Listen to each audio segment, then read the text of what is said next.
Astros begin a 4-game series, and the Red Sox is having a great ceremony here at Fenway Park as the Red Sox Hall of Famers have now been inducted officially here at Fenway Park tonight. And Jerry, great ceremony, and you are already in the Red Sox Hall of Fame, but I know you would know what it means to go into the Hall of Fame for the Red Sox. It's very special, you know, and you don't really think about it until the opportunity presents itself, which it did to 4 great people today. And you know, they'll remember this the rest of their lives. Roger Clemens, of course, Nomar Garciaparra, Pedro, and Joe Castiglio, and our friend. And, you know, it's an incredible experience for a team that you played for to go into their Hall of Fame. And it's something that you never forget the rest of your life. You really don't. So congratulations to all of them. Fortunately, we're going to have them in the booth for interviews during the course of the game, and it'll be great to hear what they have to say. Well, the Red Sox and Houston Astros, we will step aside, come back with baseball from Fenway Park right after this.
Is brought to you by Southwest Airlines, Sullivan Tire and Auto Service, Toyota's website for deals via Toyota.com, McDonald's, I'm loving it, and by your Subaru dealers of New England.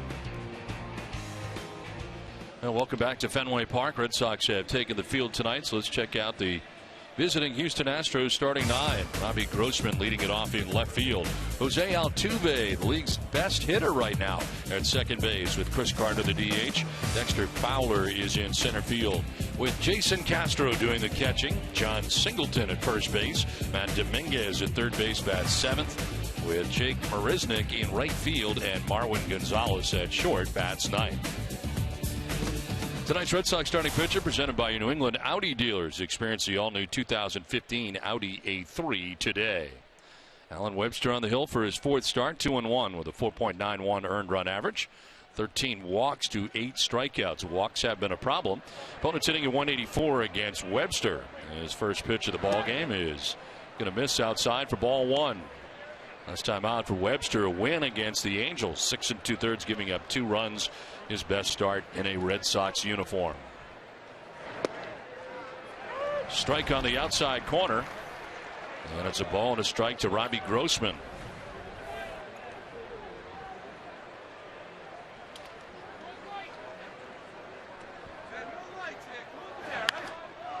To left field, hooking back towards Cespedes, who makes the catch basket style for the first out.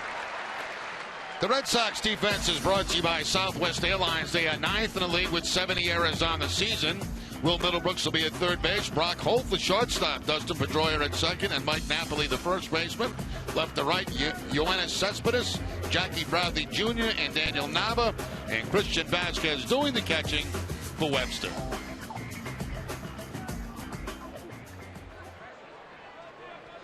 One down, Jose Altuve, the batter. Altuve hitting at .338 to set the pace in the American League. He is 2 points lower than Troy Tulowitzki, who appears headed for surgery.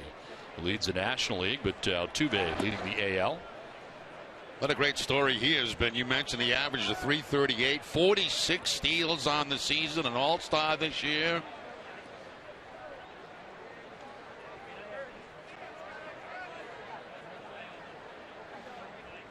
Jose Altuve.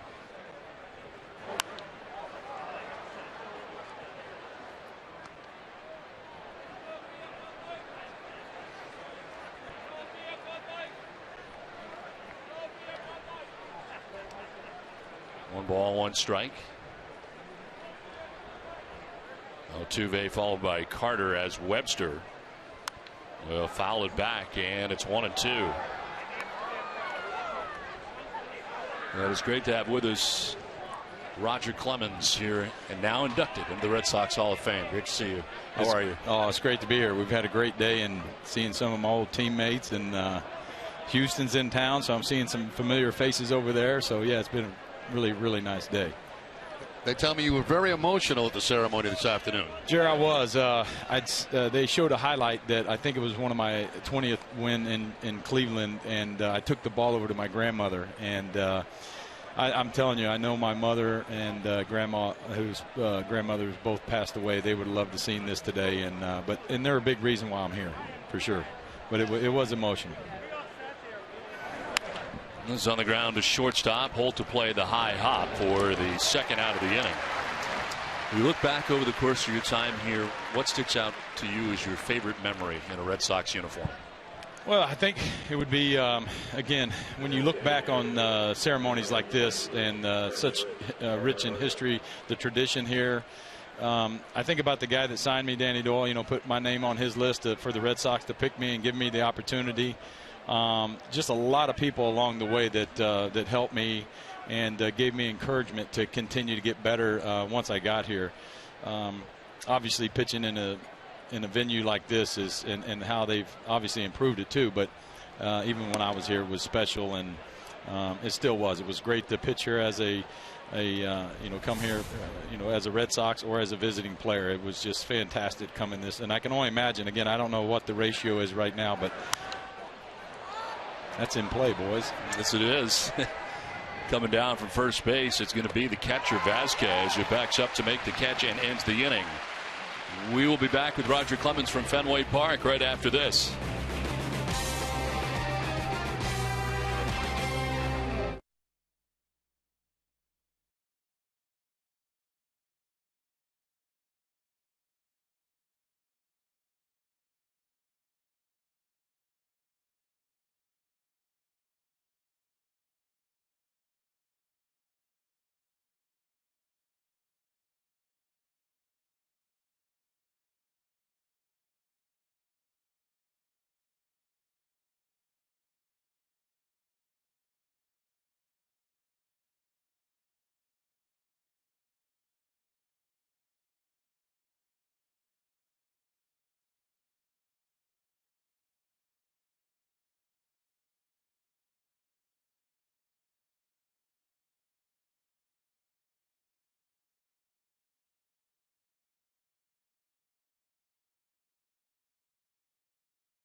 Back at Fenway Park without a score. Red Sox coming up. Let's check out the Red Sox starting lineup. It's brought to you by McDonald's. I'm loving it.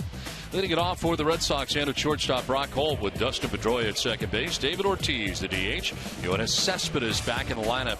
He's in left with Mike Napoli at first base. Daniel Navas in right with Will Middlebrooks at third. Jackie Bradley Jr. at center field bats eighth. And Christian Vasquez does the catching and bats ninth. Tonight's Astros starting pitcher presented by New England Nissan dealers. Scott Feldman on the mound, his 22nd start, 6-8 with a 4.14 earned run average, 70 strikeouts at 38 walks, and opponents hitting at 279 against Feldman. Last start, a win against the Rangers in 6 1/3, giving up 3 runs. Red Sox Hall of Famer Roger Clemens in the booth with us as we head to the bottom of the first inning. Roger, what was it like to pitch here at Fenway Park on this mound in front of these fans when you were here? Well, it was fantastic. Like I said, I got my start here and got a big kick out of it. It's, and it's still the same way. I got to throw a little BP today to the boys. I saw that. The second and Altuve will throw out Brock Holt. And, the closeness of it always made you feel good as a pitcher. It made, it wasn't as far as some of the other stadiums, so it made it look like you were throwing harder or better. Everything just looked closer. Similar to when I warmed up in the bullpen all those years. I don't know if I actually started it, but Bill Fisher and I always felt confined in there, so I came out in front of the bullpen to play long toss before I started, and it kind of stuck, and we kept doing it, and I started seeing other pitchers do it after. So, that's what I remember. Of course, I remember that, I had to, and Jerry knows, I had to learn how to pitch inside here because facing the likes of Kingman and Luzinski and Donnie Baylor, if I didn't get it inside here at 21 years old, it went a long way over that monster. So it helped me learn how to pitch effectively inside for strikes. I want to ask that question, and I'm going to ask the same question to Pedro when we have him up here, is how important is intimidation from a pitcher? Well, Jerry, intimidation is winning. I think you have to win to be intimidating. People talk about being intimidating. People talk, I don't know how many guys, over the 24 years that I played that I end up coming inside and hitting. And that excludes games where you had to clean up or protect your own players, as a pitcher. But I've always told the young guys that's a 17-inch plate. I try and make it a 24-inch plate after I get strike one.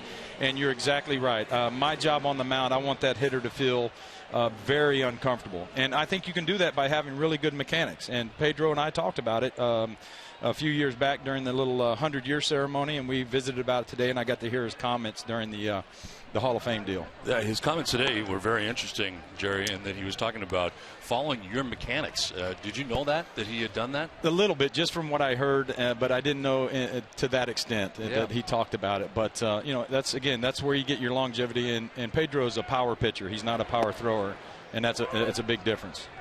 How much do you miss pitching? The competitiveness of it. Well, my body doesn't miss it. I mean, I'm glad it agreed to ice for so many years. I mean, that's what I made my comeback. But, if the right people, the 2 or 3 times I unretired, if the right people hadn't contacted me or called me, I don't know that I went out there and tried it. But, again, like when we went to the break, I was talking about it's got to be a treat for some of these. I don't know how many players in the visiting dugout with Houston have never been to Fenway Park. So I'm sure their eyes were big as mine back in 1984. And, again, I had 3 wonderful years coming out of retirement to pitch at home. Chopper to first base. Singleton's got it. He's going to take it to the bag to end the inning. We thank you so much. Congratulations. Thanks, guys. Yeah, appreciate it. Thank you all very much. Congratulations, Roger. Appreciate it, buddy. All right.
score has Fowler, Castro, and Singleton coming up here for the Astros. Coming up here for us, Red Sox Hall of Famer, soon to be Hall of Famer Pedro Martinez. Great to see you. Thank you. It's a great Very day today. happy to be here. Fun today to hear you. Congratulations, Speedy. Thank you, Ramdog. Hear all of the honorees here today. What does it mean to you to go into the Red Sox Hall of Fame? Well, to me, this is as big as handing out the trophy to Boston in that 04 World Series. This is a big deal. This is the recognition that the nation is giving to me, and not only that, the organization. I'm extremely proud to have been chosen by the organization to join their Hall of Fame. How about the guys you went in with today? It was a pretty special class going into the Hall of Fame. Yes, very special, and not only that, I got to express to Roger today that I was a huge fan of him when I was becoming a teenager and going for baseball and trying to imitate him. I also confessed to him that I was studying his craft and his mechanics almost all the time, and whenever he took the mound and I was able to be there, I will eyeball Roger for the whole 9 games or the time he was there. To me, that was the moment of the luncheon today, Jerry, because it was sort of like I don't know, it's just one of those moments you didn't expect to come out. I mean, I don't know that if he knew that before that you had done that, but you were pretty clear that you were someone that you studied from being a power pitcher. Yes, looking back at all the things that I did, I always said that I wasn't gifted like people think. I was a patch of a lot of players and a lot of studying and a lot of good pitchers, and Roger was no exception, because I think he was the best right-handed mechanics I've ever seen, and so I try to imitate some of the things that he did and adjust to some of the things that I was doing. And video was pretty much the way you did that for the most part, or just watching him by sight? I did everything. Anytime I had to actually see Roger, see guys like Maddox, see Glavine, see so many guys, Brett Saberhagen, I will eyeball every one of them and try to take something to my advantage. One thing you and Roger had in common, and I asked him the same question, is the fact that not only you were a gifted performer, a tremendous pitcher, but you had a sense of intimidation when you were on the mound. And that's very important for a pitcher to have, because when hitters are not comfortable in the box against a pitcher, you certainly have an advantage. Well, I wanted to make my presence be felt, and I every time I went out there, I wanted to make sure that you knew, that you were aware that I wasn't kidding out there, that this is my job and that I'm here and I'm responsible for it, and I'm going to be accountable for it, but you're also going to be accountable for the way you behave out there. And you did that. You did that. You did that very well. I want to ask you about the different demeanor that you had. I mean, clearly on days you pitched, you were a very different Pedro Martinez than you were the other time. I mean, it was totally two different guys, it seemed. But I guess that's part of you getting ready. Well, that was the way I learned how to become focused, and at the same time, every time I took the ball from the minor leagues on, I had a chip on my shoulder because I was denied opportunities based on the fact that people thought I wasn't going to do it. So every time I got the ball, I kind of got angry. The Dodgers. You go say, call them out. Yeah, Jerry just did that. Yeah. So I kind of carried that little chip on my shoulder to the game, and so every time I approached it kind of angry, and that was the way I got used to actually concentrating for the game. Now, I've met a lot of people in this game and in the sports world, really, and this may sound crazy, but there are certain people that walk into a room and the room lights up. And I was telling Don before, people like Ted Williams, when he walked into a room, it lit up. He just lit up a room. Muhammad Ali, all the greats, and I put you in that same category. You walk into a clubhouse like you did this afternoon, and all of a sudden everything changes. Everybody's laughing, everybody's talking. I mean, you have that ability, and you've always had that ability to do that, except on the days you pitched. Well, I was always relaxed, and I wanted to actually be loose on the days that I didn't pitch. In the same way, I wanted to keep my teammates.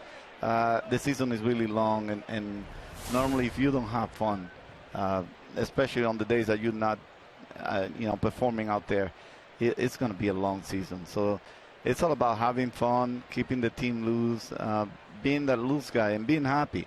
I think being happy helps you a lot and helps you relax a lot more if you laugh. We found out today, too, another thing that popped up today was the fact that you helped David Ortiz come to the Red Sox. You think about it, Big Papi was never a member of the Red Sox. You're a big part of him coming here. Well, if you, I don't know if you guys have noticed that David, every time he goes to say hi to me, he bends over and he comes down here to my under my arm, and when he does that, it's a sign of respect for what I've done for him. He sees me as an older brother, and he respects the fact that I had a little play in him coming over. So that the hug that where he goes down and he goes under my arms means respect for what you've done for me, and I appreciate that very much. And even though we joke around and we start moving around afterwards, that's a sign of respect he always shows for me. Well, today a very good ceremony and a chance for great Red Sox to go in together. Also good to have Nomar Garciaparra go in at the same time as well. I imagine a teammate of yours. Yes, Nomar, fun guy. I always remind Nomar about the time he tied me up to the pole. And not only that, he tied me up and then he left me there. The game was over and I was still in the pole. Tied to the pole. Yeah, I remember that. That was great. Well, the Houston Astros have grabbed a run here. They have charged Mike Napoli with an error at first base. So an 8-3 that allows Fowler to score. And there's, over the years, there you go. There it is. You don't look like you're going anywhere right there. No, I wasn't going anywhere. And then when I got really loud after being there, he put one in my mouth. I tell you, this, and I mean this sincerely. Every time you pitched here a game at Fenway Park or on the road, it was an event. I mean, it was a major event. And, you brought a lot of the Dominican family into Fenway Park because of your greatness and how much they appreciated you and how much they respected you. And it was almost like a heavyweight championship fight every time you took the mound here. It was so electric. And you did that all on your own. You came over here, and I mean, it just completely changed the whole atmosphere of this ballpark when you pitched. Well, I was aware that the Dominican population, and I didn't know at the time I got in that we had so many Dominicans in the New England area. And I knew that they will embrace any Dominican that came over. If we had any kind of success, I knew that the Dominicans were really passionate about their players and very proud. And they all showed up to show support for me and for the team. And Fenway became kind of a winter league kind of place, yes, because it got loud. It got, music in it. It had a lot of people going and a lot of things that looked very similar to the winter league kind of game. What was it like to have your brother around towards the end of his career as it worked out? Ramon came here with the Red Sox as well. What was that like for you to kind of be reunited? That was great. I had two occasions where I could play with my brothers, and without a doubt, they were great to me. Great opportunity to be with my brother and also learn a lot, and he knew me really well as well. 5-4-3 double play turned here, 2 down as Castro takes third base. I got a question for you. Ruby De La Rosa, I know you work with him, right? Yes. He's going to be a good one. I am praying that he stays healthy and he does what he's doing. I think Ruby is maturing with the days. He needed a lot of time on the mound, and we spent a lot of time on the mound during the winter.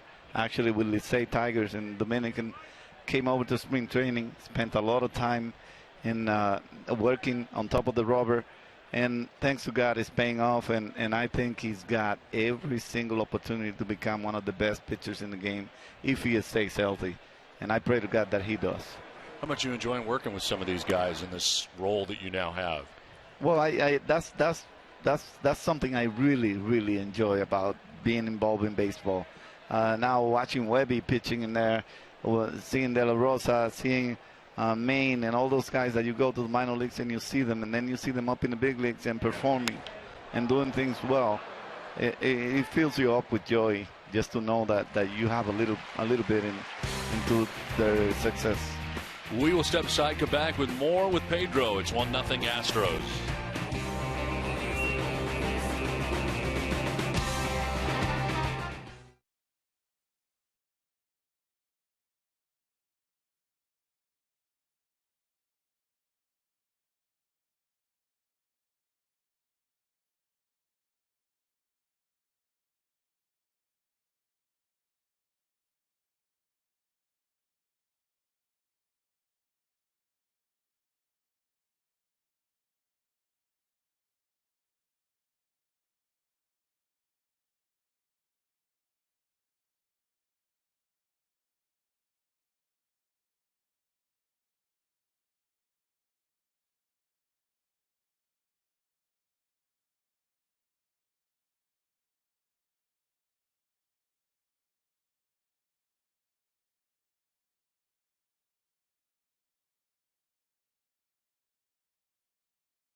Berkshire Bank, America's most exciting bank. Visit berkshirebank.com or one of our locations in New England and New York to discover how big bank resources combined with small bank attention can help you find your exciting moments. Life is exciting. Let Berkshire Bank help. Red Sox Hall of Famer, soon to be baseball Hall of Famer Pedro Martinez up here with us. And Jerry, wanted to ask you about what was the memorable moment today, as they do every time they do the Hall of Fame. And the memorable moment was what you were talking about before the game today, was that outing he had in New York. Oh yeah, that to me was the absolute greatest game that I've ever seen pitched. And I've been. Catch out in center field by Dexter Fowler. Nicely done. One down. It was. I've been behind no-hitters. I have been part of no-hitters. I've broadcast no-hitters. But the game you pitched against the Yankees at Yankee Stadium, where Chili Davis got a hit early in the ball game, and then you completely shut down, I mean, the real Yankee teams, the good Yankee teams. That is the best game that I ever seen pitched. Oh, that's a great compliment. It was a great game. And you know what? Believe it or not, I keep saying I wasn't feeling well before the game.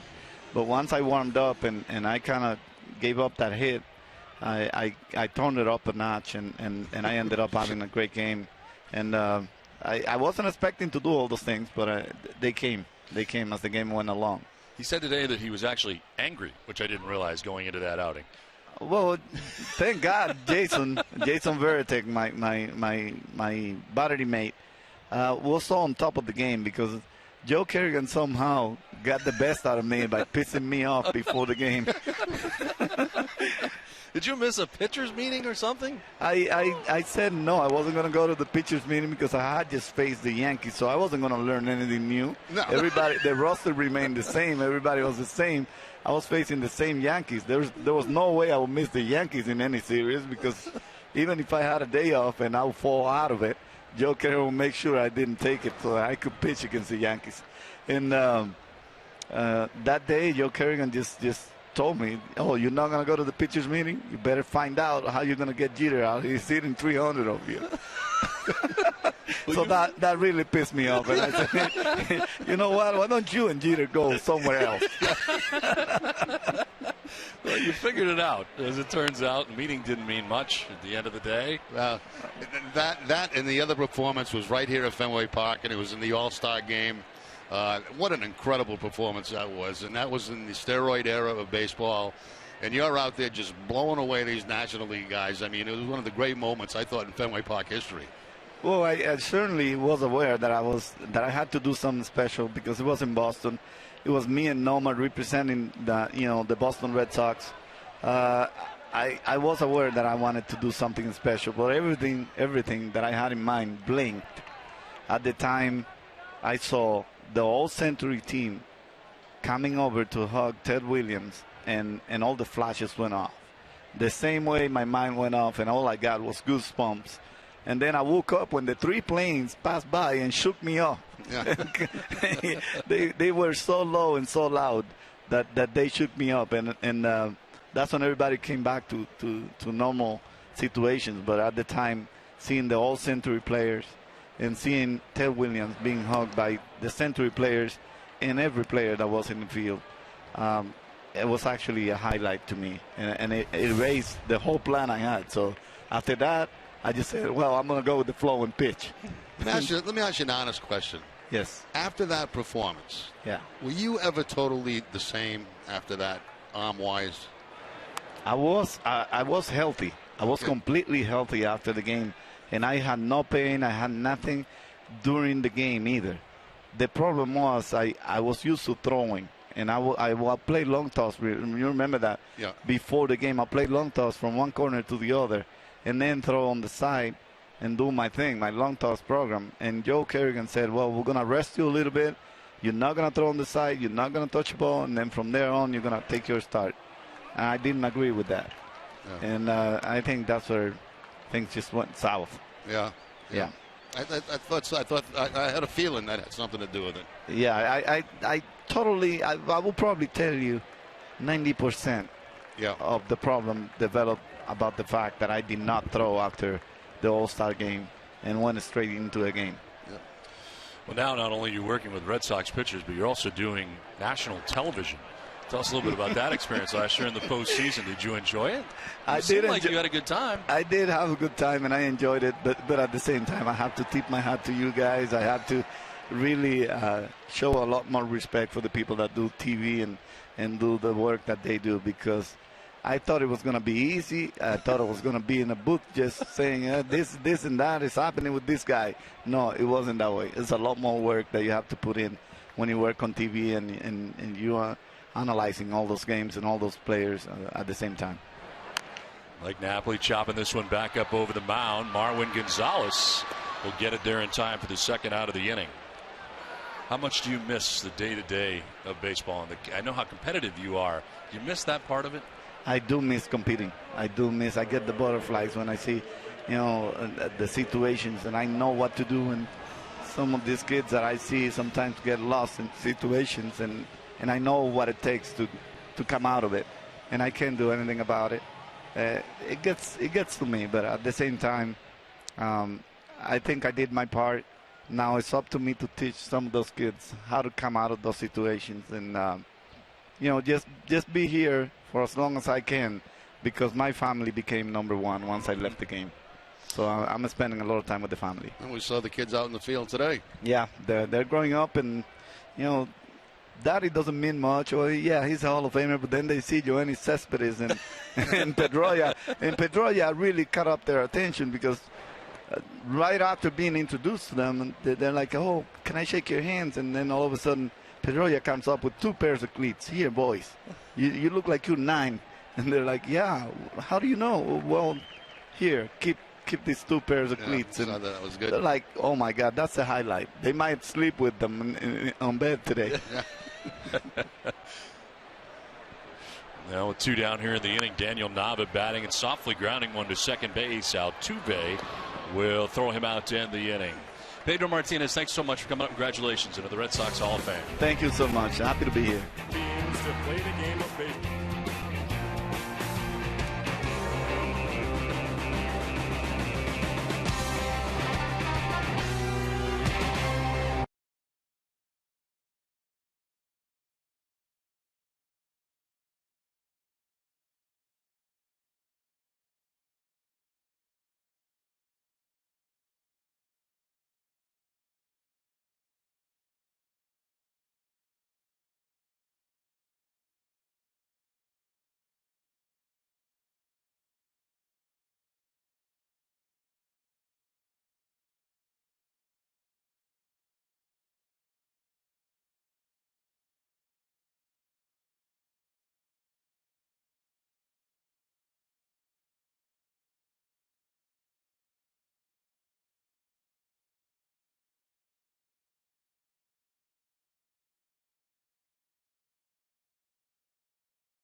A great celebration here tonight at Fenway Park. The Red Sox Hall of Fame inductees and Nomar Garciaparra. 966 games with the Red Sox, 323 average. Of course, Rookie of the Year, 97, 6-time All-Star, 5 with the Red Sox, 2 batting titles, 99 and 2000. And as we head to the top of the 3rd inning, Nomar along with us. And Nomar, great to see you. Oh, thanks for coming up. Appreciate thanks it. for having me. Great to see you, Good to Nomar. see you guys. Right. It really is. What's it like to go into the Red Sox Hall of Fame for you? You know, it's kind of surreal. It really is.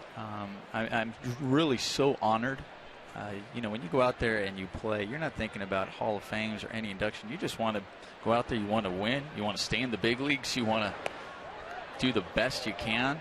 And now to be inducted in such a historic franchise, I mean, I learned the history about it when I was here. I know what that jersey meant. I know what the fans mean. I know what Red Sox Nation means. And I said that today during the ceremony. I said, there's a lot of guys in Cooperstown that represent baseball, but not many of them get to say they represent a nation. And today I get to do that. And that's truly a huge honor. I was going to ask after you left here, obviously it was not your choice to leave, but was baseball ever the same for you after that? Well, it's still baseball for sure, but this is what I consider my second home. No question about it. I mean, I grew up in Los Angeles. I mean, that's home. That's where I live now. That's where my family is. But this has always been my second home, and I never wanted to leave. I've said that. I still say that, and that's one of the biggest reasons why I retired to Red Sox. I always, when I got here, I first played here at Fenway Park, I said, this is the only uniform I ever want to wear. And I said it was going to be the only one and my last one. Since it couldn't be my only one, I wanted to make sure it was my last one. So I was so honored and happy that I was able to retire Red Sox. What was your happiest memory of being a Boston Red Sox player while you were here? Oh, my goodness. I know I talked about it during the ceremony. I said I was so glad I didn't hand in my bat after my first, I was ready after my first hit, my home run. I wanted to give my bat to the manager, Kevin Kennedy, and said, hey, thank you. And I wanted to go home with my family and said. He would have sold it. You know what? I was like, all right, I did it. I just wanted to prove that to myself. And obviously I'm glad I didn't, just because what I got to experience here. I mean, somebody was asking me, can you narrow it down to one? And I said, I can't. I really can't, because I've had so many here. This is drilled to deep right field towards the corner, and this ball is going to one-hop the wall. Knob over to play it. Marwin Gonzalez is into second base with a double. And I was telling him, I go, what really does it for me, like I remember the standing ovations I would receive here at Fenway Park for a couple of moments, that even when I came back and wearing an Oakland uniform, but here at Fenway, they don't give those away. I mean, there's a lot of places you go in stadiums, and a guy might have a decent game or whatever it may be. I mean, a go-ahead home run, and they're giving a standing ovation. I mean, the Yankee Stadium, they give standing ovations. I think a little bit, they're a little bit liberal about those compared to here. And so when you get one here, it means an awful lot. And I remember the ones I've received here, and those instances, and just my teammates, and like I said, to be a part of history here, yeah, that's pretty special. Now think about this for a second. When you look at Red Sox history, which goes back forever, you are the fourth in batting average in Red Sox history. I mean, that is remarkable. It's tough for me to take a step back and just really realize that and analyze that, but. And you mentioned about all the great players. I mean, look at the numbers over there, retired on the wall over there. And I said just the history and the wall itself and the dimples on it. And those who have knocked it, have a dent there. And I know I have a dent there. But, it is an honor to think about that. Like, wow, I did as much as I could. I gave everything I had while I was here and on the field. And, I really never played for numbers. That I couldn't even tell you what my average is that time. I didn't even want to know what my average was. I said, listen, are we winning? I remember the day I went 6 for 6. And I had 6 singles. And I remember everybody was telling me you had 6 hits. And all I remember until this day, I could care less. I remember the meeting, and I was like, who cares? We lost. That's all I remember. I remember we lost. Like, gosh darn it. That was in Philly? Yes, it was in Philly. Oh, I remember. Oh, yeah. The walk-off home run. Yeah, I remember. It's still stuck in my mind. I'm still upset we lost that game. I mean, that's all I cared about. Who cares? It was so, those are the times that stick when we won as a team and you lose as a team, and just what I went through with the teammates and everything. You know who might have been rooting against you that day? This guy right here. Do you know why? No. Because you tied his record. Oh, I'm sorry. Yeah, he was alone. 6 hits. He cared that day, even though I'm you sorry. didn't. Jerry did. Okay. That's not true. It was 6 singles, though. Does that, all right? You talk, but it took me about 17 innings to do it. Well, it is great to have Nomar Garciaparra up with us here. We have been joined by the greats heading in, and this is headed down first baseline foul. What's it like to go into with this class of guys? I'm thinking back all the years that we've had the Red Sox Hall of Fame inductions, and this class I think is probably the best ever. Thank you. I mean, because if you're saying the best class, I mean, it's because of those, Roger Clemens. I know what he meant here and what he did in the Red Sox uniform, and obviously Pedro. And I said that the ceremony, I got to witness greatness playing behind Roger when he struck out 20 in Detroit. I was a shortstop. I was like, wow. And, I just wanted to make every single play. And other guys were like, good thing you didn't. This one back up the middle into center field, coming around from second base, Marwin Gonzalez. And the Astros will take a 2-0 lead. And then going in with Pedro, who's, so dear to me. I mean, we came through here together. I mean, we came in together and had so many experiences together. I mean, we're more than just teammates. And I said I got to watch the best on the hill, and in my opinion, he's the best ever. And I get asked that question a lot now, being over there with the Dodgers and broadcasting, watching Clayton Kershaw, and they're asking me like, "Oh, is he the best? Is that the most dominant performer?" And I'm like, "No, I got to play with Pedro Martinez, and I got to see him on a daily basis." I said, "Clayton, listen, he's getting close. That kid's impressive. There's no question, but he's not on Pedro's level yet." Because what he did on a daily basis for as long as he did, and what he did here for the Red Sox, and for me to be inducted with him, and then Joe, I mean, my goodness, I tell people, I said, to have Joe Castiglione, I mean, he just exudes Red Sox, the history, the enthusiasm, the passion, the love. I mean, the fans are fortunate that they have a fan, one of them, doing the games on the radio, and to be going there with him, I mean, who's just such a classy guy. It's definitely an honor. Fans always say they can tell when the Red Sox are winning or losing by Joe's voice, and that is the truth. That's true. I mean, he feels that. I mean, he can't act. I mean, that's just him. I mean, the passion's there, and just like all the fans here, that's how they feel. I'm sure a lot of people probably say that who know Red Sox fans. They come over and they visit, or they talk to them on the phone. Oh, the Red Sox must have lost, or oh, they won, because how they're talking to them on the phone. Well, I want to ask you this because I don't have a chance to ask a lot of people this who had a relationship with this gentleman at this stage. But your relationship with Ted Williams, what was that like? It was definitely special and unique. Anybody who talks to him or knew him from a baseball standpoint, he'd always just grill you with questions about hitting, wanted to see how much you know. And we got past that stage, and it was more just from a personal standpoint, personal life. We grew up in Southern California.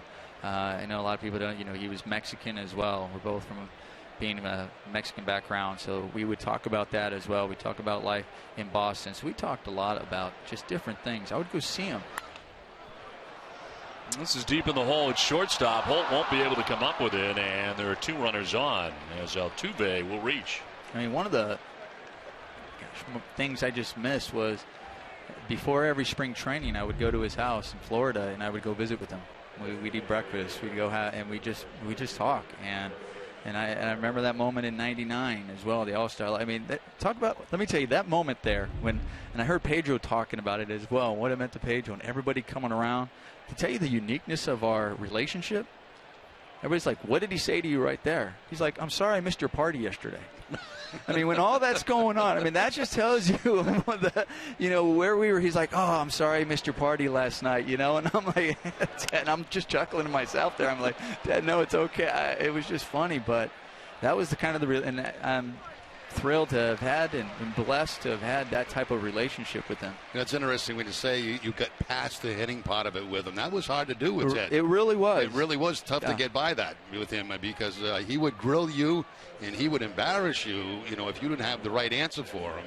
And so a lot of relationships didn't get past the hitting point. Yeah. And he was a tough guy to get to really know, other than talking hitting with, and you got to that point. I did, and I'll tell you, when I talk about being understanding and being part of the history in Boston, is when he passed away. I remember getting interviewed after the game, and they were asking me about him, and I was just talking about him, and I said, I'm going to miss, and I remember, because I would get phone calls in the clubhouse, and I started breaking down because, at the time we didn't have cell phones, but it was Helen.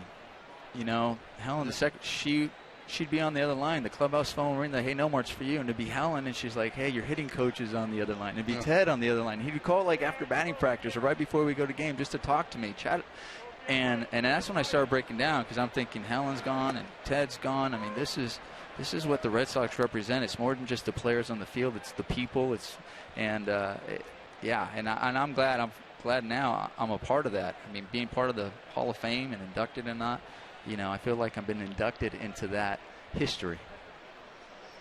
Also, I wanted to ask you about Johnny Pesky, of course, passing away a few years ago, and another guy very close to you as well. Yeah, I couldn't miss that for the world. I was grateful that ESPN, I was actually working the Little League World Series, which I'm actually headed there tomorrow. And, they were like, oh, by all means. I go, I'm sorry, I don't know I just have to be there. And they're like, no, we totally understand. And, the relationship, he taught me so much. He really taught me the history of the Boston Red Sox. From the time I was drafted, the time, I came up here and signed, was introduced to Red Sox Nation as a #1 draft pick, he was the one in the dugout talking to me. And then you always hear guys who've been lucky enough to have fungos hit by Johnny Pesky, and I was one of those guys, and he would do it as long as you needed and as long as you wanted, and he would just love talking. And then hearing the stories with him and with Ted and the teammates, and just you can hear those stories over and over again, and dearly missed. I mean, he's just such an amazing human being.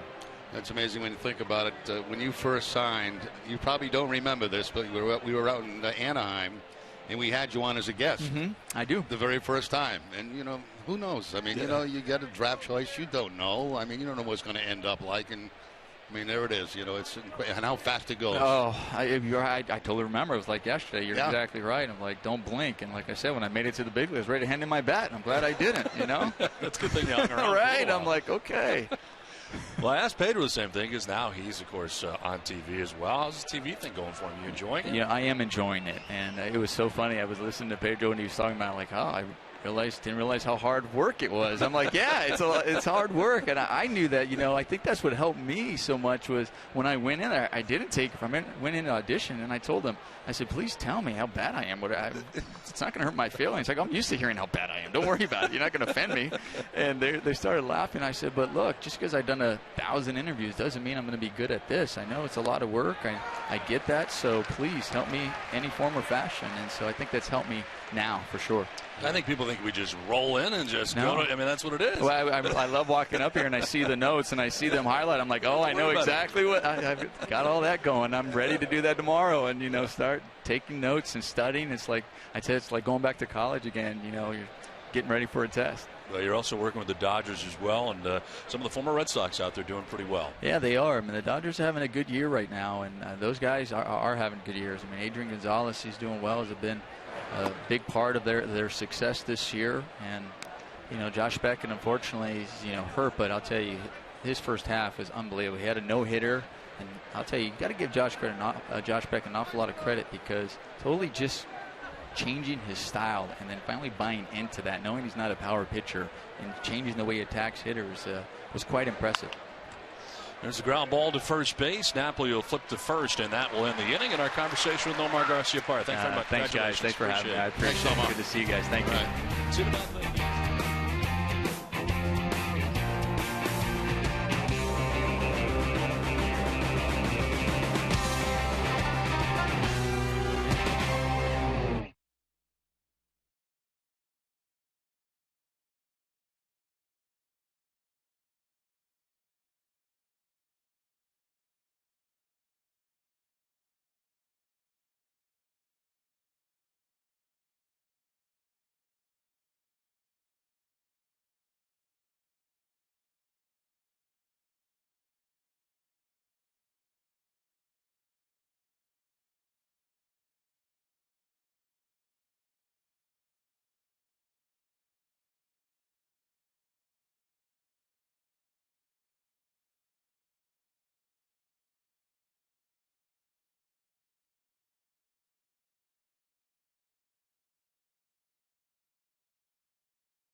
2-0. Astros on top of the Red Sox as we head to the bottom of the third inning back at Fenway Park.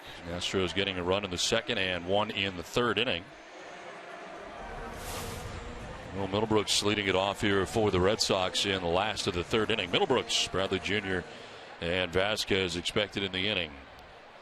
Well, Jerry, what a class going into the Red Sox Hall of Fame. It really is a special group. I'm going to try to get Joe over here, too.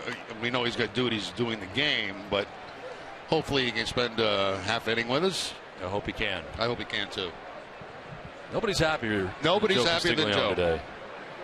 And I think more so just because not only that he's going into the Red Sox Hall of Fame, which is a true honor, but I think he is so happy with the class that he's going in with because he called all of their careers from Pedro Martinez to Roger Clemens and Omar Garciaparra, and they're all favorites of his. So great thrill for Joe. It's back to the mound, and Feldman's going to sidearm it to first base in time to get Middlebrooks for the first out of the third inning. Feldman has retired the first 7 Red Sox that he's faced in the game. Yeah, I really have no clue what's going on in the game except that it's 2-0 Houston right now.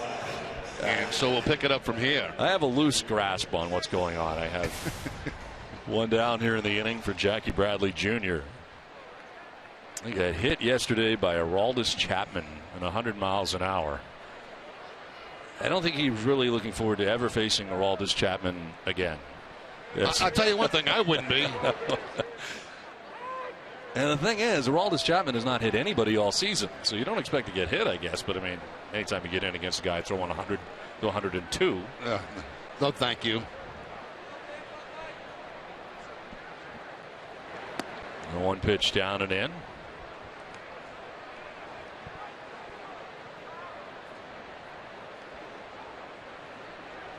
Christian Vasquez waiting on deck, batting out of the number 9 spot. Swing and a miss, and it's 1-2. Scott Feldman, he has looked pretty good. We were talking about his curveball earlier. He's also mixed in a cutter that he is going to a little more regularly. In the dirt, and it is 2-2. 31-year-old veteran.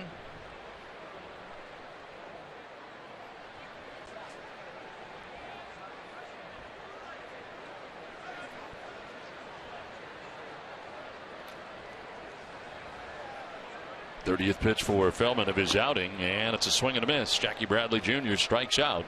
First strikeout for Feldman, 2 down here in the third inning. A little bit of a tail on that fastball going away from Jackie Bradley. He throws him a breaking ball inside, fouls it up with a fastball away, and gets the swing and miss from Bradley.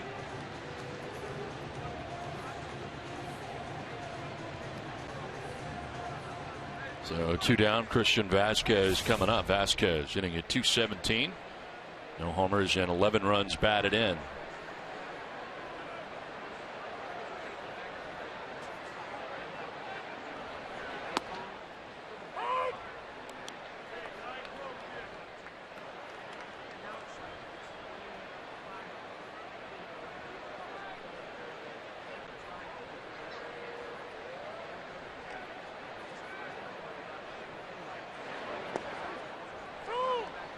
In there for a strike, and it's 0-2.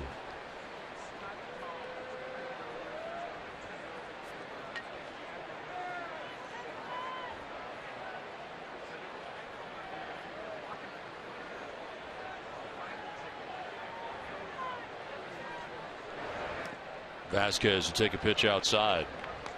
Vasquez having a little bit of a tough time on that road trip, 2 for 23 on the most recent road trip. But very steady behind the plate.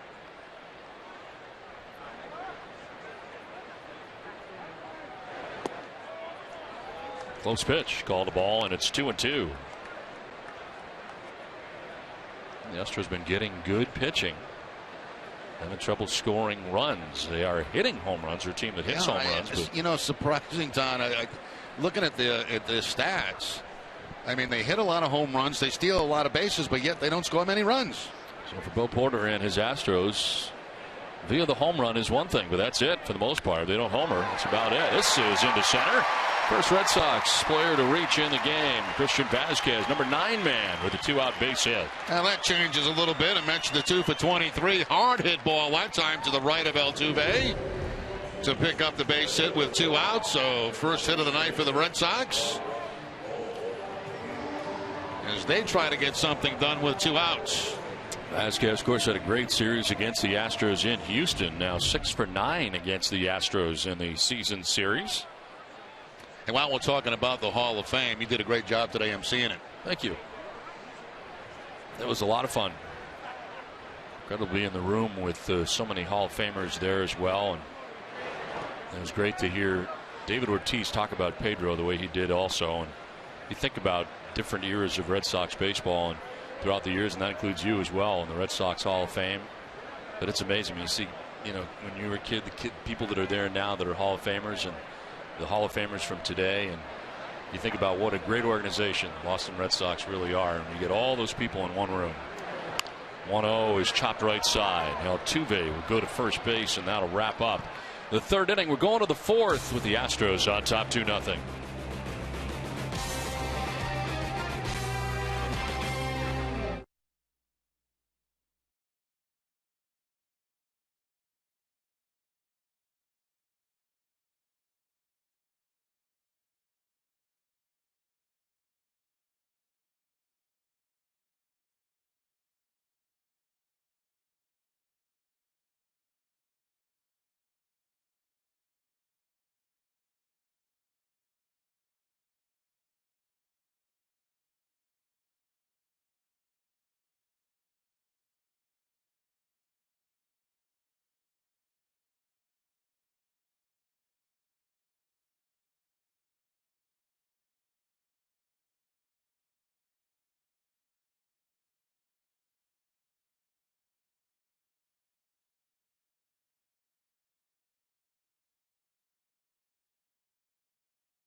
Eastern Bank knows small business keeps our economy and community strong. That's why they've been named the #1 SBA lender in Massachusetts 5 years in a row. Eastern Bank, here you're first. Now we head to the top half of the 4th inning on a nice night in Boston as the Red Sox trail the Houston Astros 2-0. Alan Webster back on the mound for Boston. Gave up a run in the 2nd, a run in the 3rd, and John Singleton leading it off here for the Astros.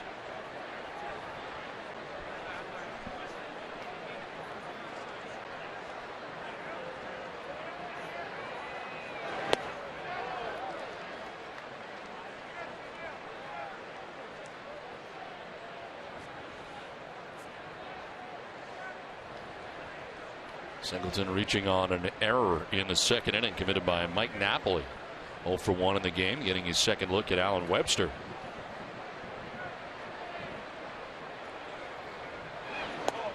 Down 0-2.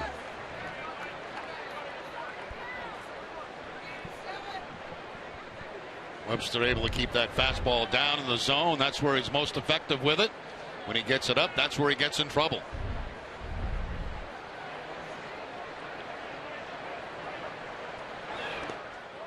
Checked his swing. Yes, as they check with third base umpire Pat Hoberg. He did.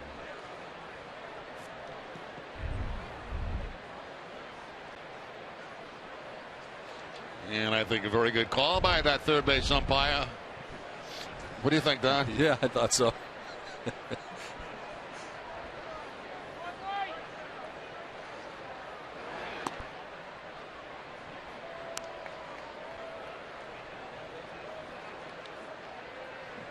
Now 10 home runs for John Singleton in his rookie year. Most by an Astros rookie first baseman since Jeff Bagwell hit 14 back in 1991.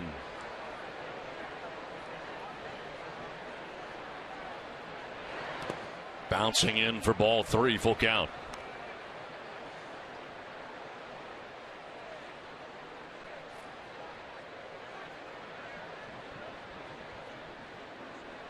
Singleton, a relatively patient hitter, 28 walks since making his major league debut on June 3rd. That ranks first among rookies in the majors. And speaking of walks, he draws one here to begin things in the 4th inning. Third walk given up by Webster. The fans can test your Red Sox IQ right now. The MLB Preplay mobile app. Download for free and start predicting every at bat of every Red Sox game all season. Tonight, Preplay predicts Alan Webster will go 5 1/3, giving up 6 hits, 4 earned runs, 4 walks, and 4 Ks. He's walked at least 2 batters in each of his starts, and that walk to Singleton, the third of tonight's outing. Here is Matt Dominguez. It's a high fly ball out to left center field, and that ball is going to be gone. Home run. 2-run home run for Matt Dominguez, his 14th home run of the year, and the Astros jump out to a 4-0 lead. Well, we just talked about it, Don. That's how they score runs, with the home run. And Dominguez really put a charge in that. Off that light stand in left center field. It's like the fastball from Webster was supposed to be away. It stayed inside. And Dominguez with a long home run.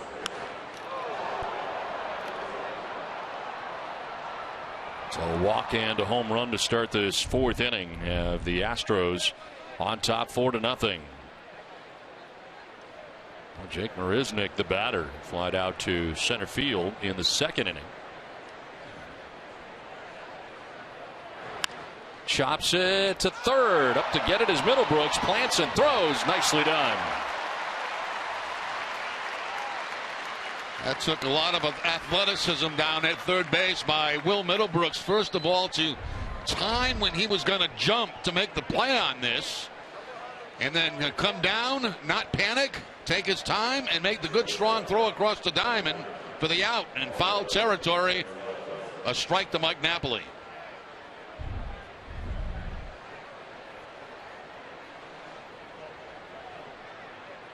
One down here in the 4th inning. Marwin Gonzalez, the shortstop for the Astros, doubled in the 3rd inning and came around to score the 2nd Astros run.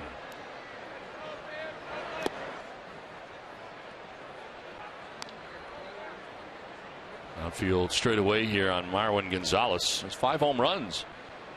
The number 9 spot in the Astros order.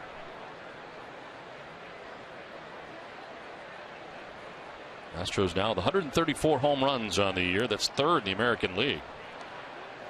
And he's trying to bunt his way on was Gonzalez, drawing the attention of Middlebrooks down at third base. He fouled it off, 1-1.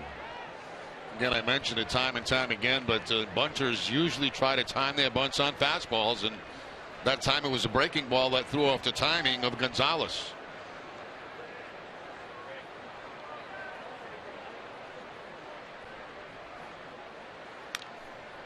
Fouled off outside of first. Now tune in next Tuesday and Wednesday to Nesson for coverage of the WEI Nesson Jimmy Fund Telethon, presented by Arbella Insurance Foundation. Arbella Insurance Foundation, here for the Jimmy Fund, here for good.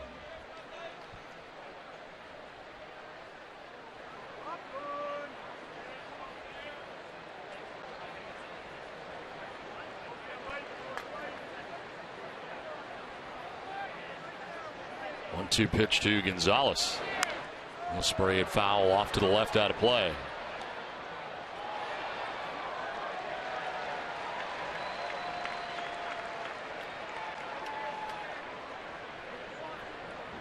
Started 25 of the last 29 games at shortstop.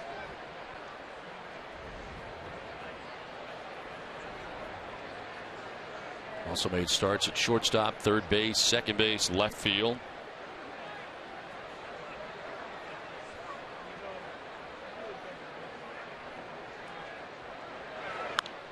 Pops it up, sending Napoli into foul ground.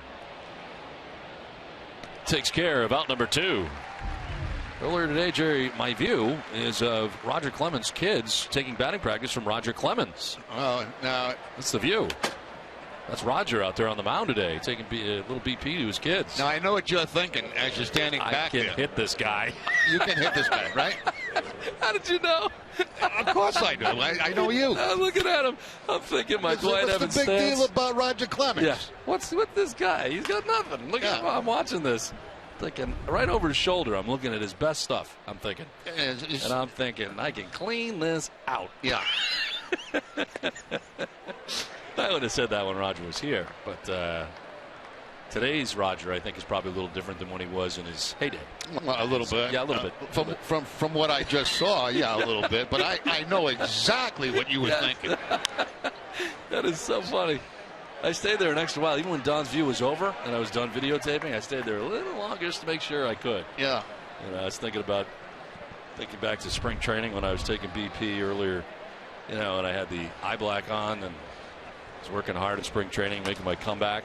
And you're saying right there you're saying, you know, what's the big deal about Roger Clemens? Take that Pedro off. Martinez. I mean, it's nothing. Well, Pedro's I would have taken it off the wall the other way. Was what I was thinking that last pitch. What, off the wall the other way? You mean right field? Oh no, yeah, that would be the other way for me. Yeah, I'm right-handed. This is the right. That's the way. Swing and a miss. Gets away briefly from Vasquez, who's got to throw it first, and is able to retire Grossman. The Astros are gone, but a 2-run home run for Matt Dominguez. 4-0 Astros.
To people who care about your community, Eastern Bank is committed to putting you first. Learn all the ways Eastern puts you first at easternbank.com.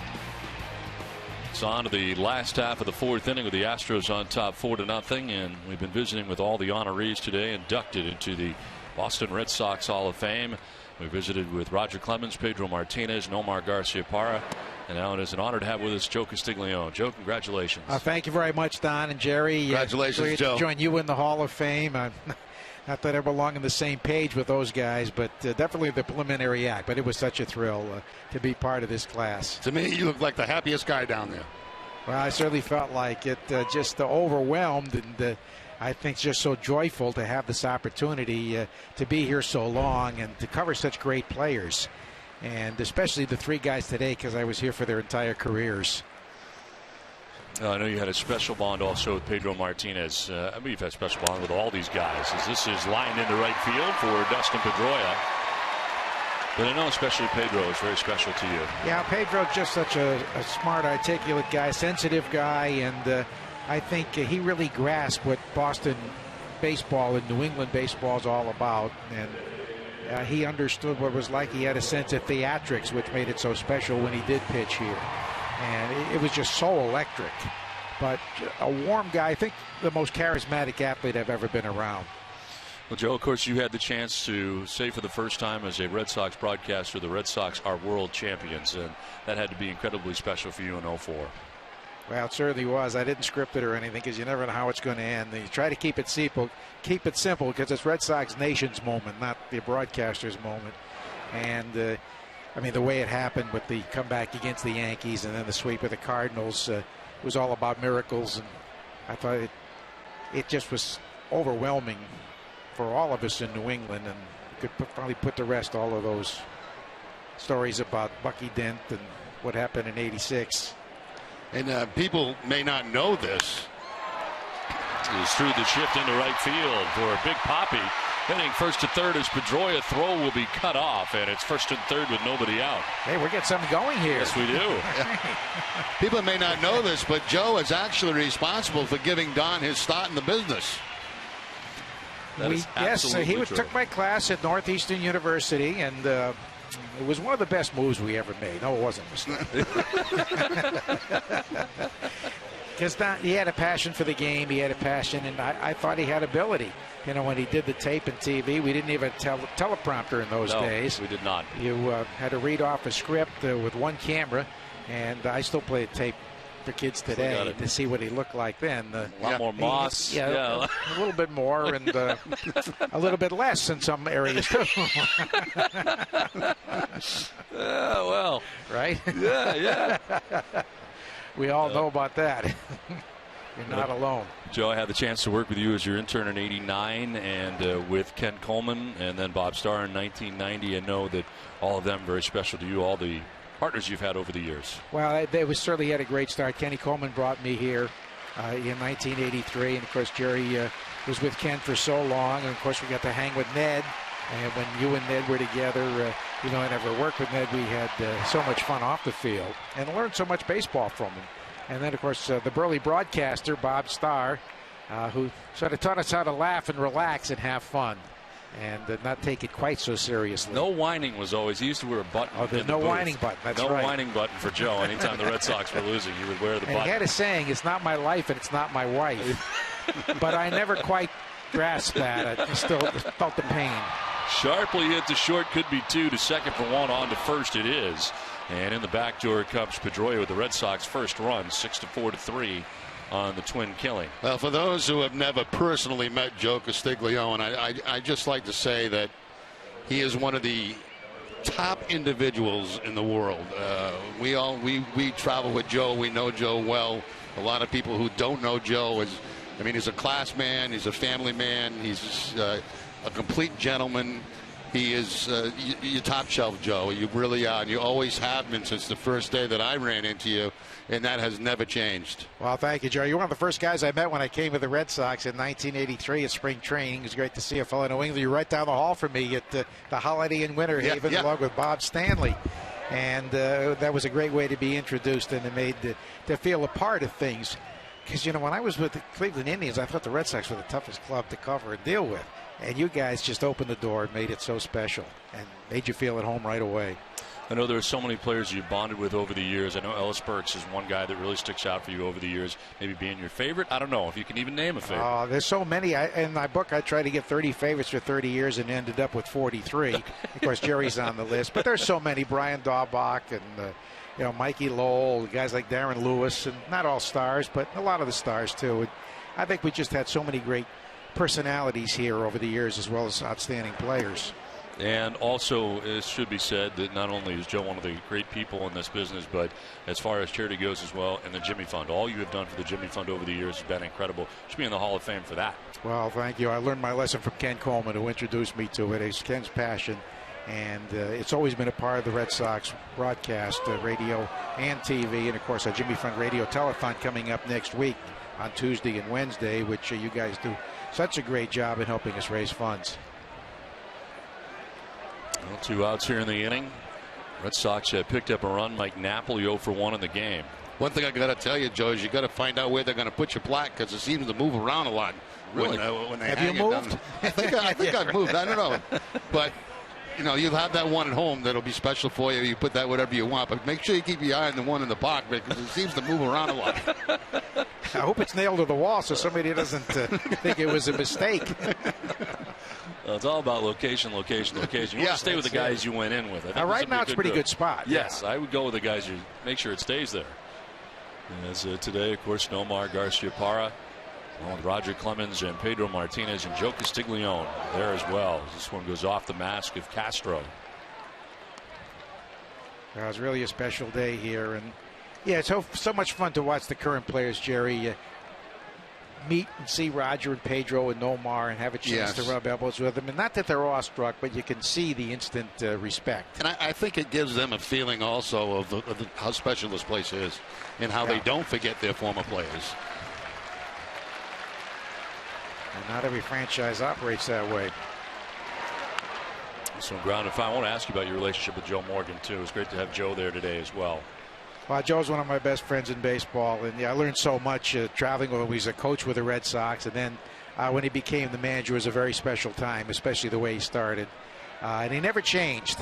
He never changed as an individual, other than the brand he drank was a little more expensive after he won divisions than it was before. This one foul bag, and your wife Jan was here today. Your entire family was here. You had a large Castiglione entourage out there on the field today too. I know it meant a lot to you. Yes, it did. I have my 3 kids here and 5 of the 6 grandchildren. One is only 16 days old, a little too young to be in big crowds, but it was really special. And the kids grew up here. You know, they got to go to the office to do Lou Gorman's show and get all the candies that Lou and all the trinkets Lou would give them. And of course, played fungo games and pepper with Johnny Pesky. So that while we travel a lot, there are some perks for the families along the way. Well, Joe, thanks for joining us. And can you, just one more time, can you tell Don to go get something for you as an intern? Can you do that, please? Well, you know, we never had to twist his arm if we was going to the concession stand or something. I had to throw VP to Duke at one point. That's Did right. You know that?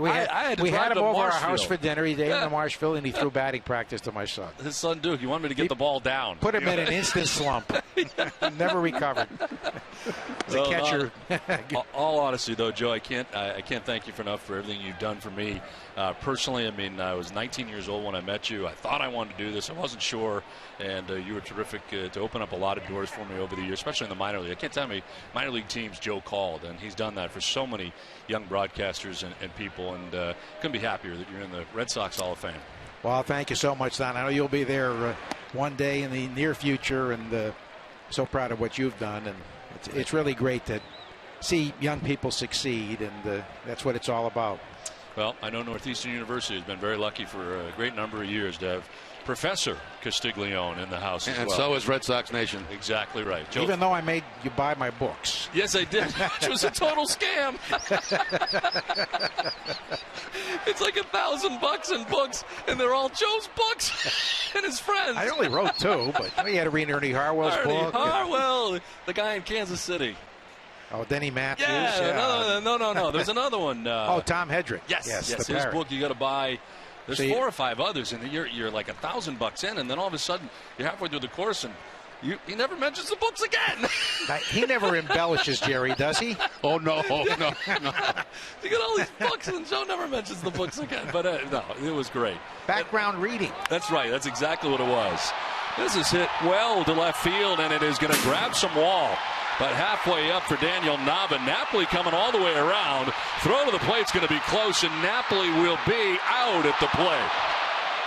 Turns out that it gets gunned down. It'll bring John Farrell out. We'll see if they review it, as Napoli went to the backside of the plate as he tried to slide in. Farrell checking with him first. Conversation will begin, and we'll take a look at some replays to get a better look.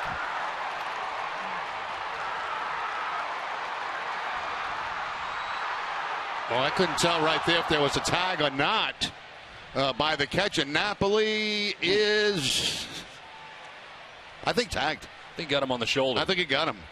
And I think John Farrell does too, because he is headed to the dugout. Yeah. And there does not appear to be a review in place. All right, thanks to Joe Castiglione. Joe, All thanks right, very much. thank you, Don. Thank you, Jerry. You're honored Joe. to be on with you guys. Thank you so much.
We head to the top half of the fifth inning. Red Sox getting a run on the board.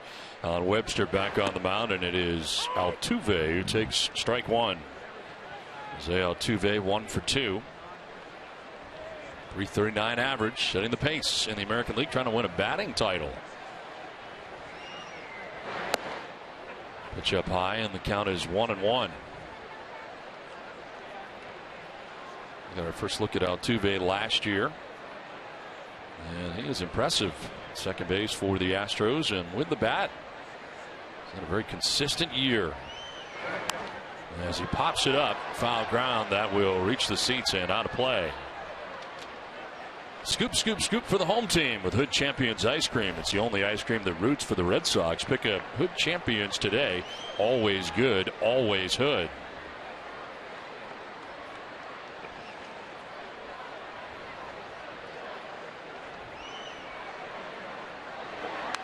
One foul back. Heard a great story about Altuve today from Venezuela, and the Astros had a tryout down there, and the first day that he went, the scouts for the Astros cut him the very first day, and as it turned out, he went home and his dad told him, you should go back the next day. So he went back the next day, sat in the dugout the entire time the next day's workout was going on, and they felt bad. And they said they had him come over and work out a little bit more. Now that day he was outstanding, and as it worked out, the Astros signed him at 16 years of age, and here he is now vying for a batting title for the Astros here in the American League. How'd you like to be that first scout that told him to take a hike?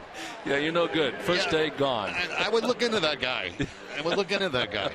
We saw him last year, as you mentioned, Don, and he looked like a very good player, but I didn't imagine, I couldn't just see this, the 338 average coming into the game tonight. A very talented guy, can run. It's only about, 5'6"? That's what they list him at. He is, 5'6", 174 is what they list him as.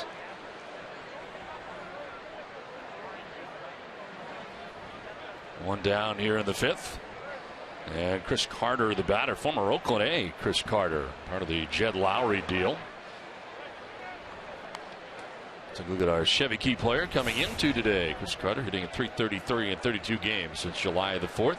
15 home runs, 37 RBIs, both best in the major leagues during that time. On the ground up the middle, it is a shift, and it's Pedroia. A little hop step, but then fires to first, 2 down. Well, today's Hall of Fame event benefited the Fenway Park Living Museum Fund. Fenway Park Living Museum is dedicated to supporting Fenway Park's continued preservation to make Fenway Park's rich history accessible to fans and the general public by supporting the collection, preservation, safeguarding, and display of historic materials. Learn more and to donate today by visiting FenwayParkLivingMuseum.org. Tell you, looking at that picture there, yes, of all the Hall of Famers, they got to learn how to do ties. Not a lot of ties. Some unbuttoned, some crooked. Swing and a miss. I mean, look at this. Ties. What's the matter? It's kind of a mess. I mean, Dewey's got no tie. Dewey's not going with any tie. Dewey's got no tie. Louis got no tie. Tommy Harper's a little crooked there. Pedro's, I don't know what that is. It was great to see John Harrington today, too, who was also there. I've seen John in a number of years, but great to see him today at the reception here this afternoon at Fenway Park. 1-1 pitch to Dexter Fowler. And this one is back to the mound. Webster's got it. And that will wrap up the top of the 5th. We're halfway through. It's 4-1 Astros.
To the AT&T fan photo of the game. Tweet your photo to hashtag #NESSANFanPhoto for a chance to be shown in our broadcast. Brought to you by AT&T. Tonight's fan photo is submitted by Rob. Rob says Nolan is working on earning his Red Sox Nation card early down in Virginia.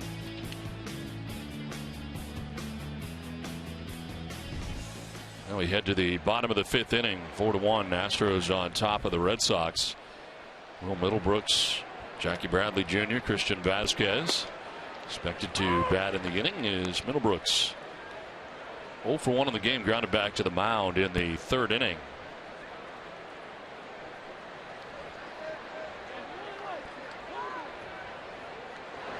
It's great to be home at Fenway Park. That seemed like an unusually long trip, didn't it? I'm going to tell you something. That trip to me felt like it was a month long. Yeah. It's always great to come home, but I mean, for some odd reason, I don't know why, it just seemed like a very, very long trip. Driven to center. Fowler going back and over to make the catch. Well struck by Middlebrooks, but he is retired. You know what it was, I think, Don? We had like weird hours, you know, like late arrivals, and then you had a couple of 12:30 starts after long night games, and it was, I don't know, it was nice to be in your own bed last night. A couple of rain delays mixed in St. Louis. You had the 19-inning game on the Saturday night in Anaheim. How could we forget that? Yes, that was a doozy. One down in the fifth. Brings up Jackie Bradley Jr.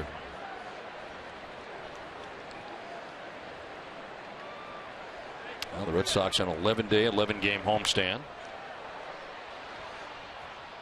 Back-to-back 4-game series. Get the Astros and the Angels will be coming into town. Homestand concludes with a 3-gamer against the Mariners.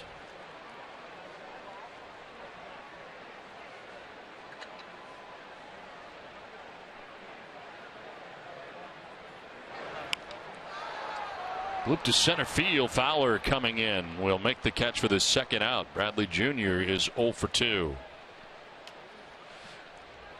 Gulf Electricity. They're powering Fenway Park, and they can power your home too. Visit gulfelectricity.com today. 2 down here in the 5th inning. And it brings up Christian Vasquez. Singled in the 3rd inning. 4 hits for the Houston Astros.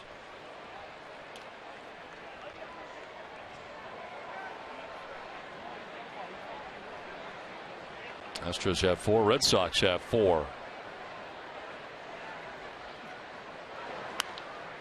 Foul down the right field line, out of play. Well, Scott Feldman coming into this game 6 and 8 individually in his 22nd start, but he has pitched pretty well in this game. Retired the first 8 Red Sox that he faced before giving up that base hit to Christian Vasquez in the 3rd inning. Since then did give up a run in the 4th, but it got a big double play, and then Napoli thrown out at the plate.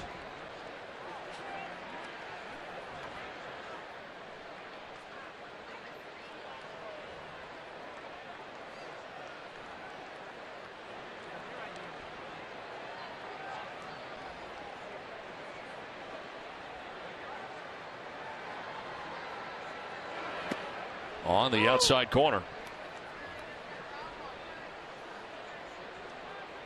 So far in this game, Feldman doing a very good job with his curveball and then placing his fastball on the corners. Not too much down the middle against these Red Sox hitters.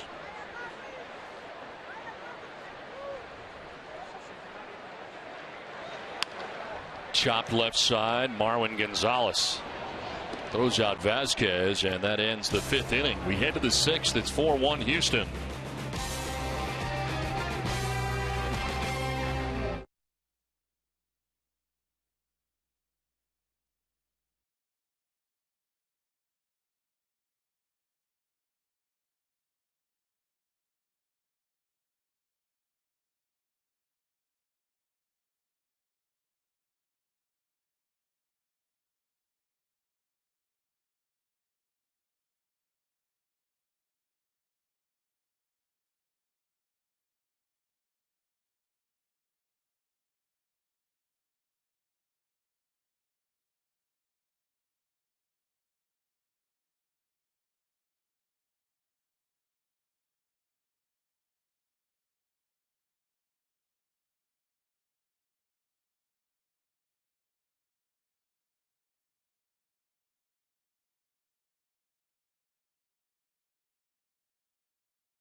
in honor of the Red Sox Hall of Fame inductees. Which was the most memorable moment? Sox won for the Rockets' first 20 strikeout game, which came back in 1986. Sox 2 for Nomar's 2 grand slams in one game back in 1999. Or Sox 3, Pedro Martinez's 17 Ks, 1 hit complete game at Yankee Stadium, also in 1999. Text your answer to 536-536. Message NJ rates, those may apply. Text help if you need it. Visit NESN.com/terms for all that fun legal stuff. Guys, Jerry, I know you've already texted Sox 3.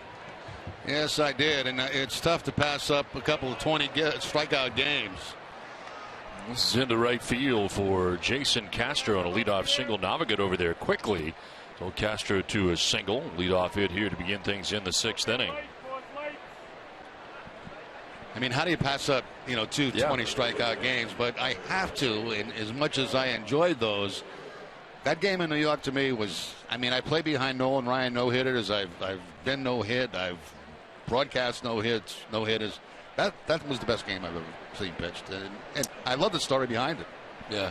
Did you know that before tonight? I did not know that. No. Yeah, it was the first time I had heard it today. I did not know that. That he admits the pitcher's meeting. And he was angry going in. Well, that's good. You should pitch angry more. That was good. As John Singleton takes strike 1. And as you pointed out, that was a very formidable Yankees lineup. Yeah, that's when the Yankees were the Yankees. Mm-hmm. And I'll tell you, it was something to watch.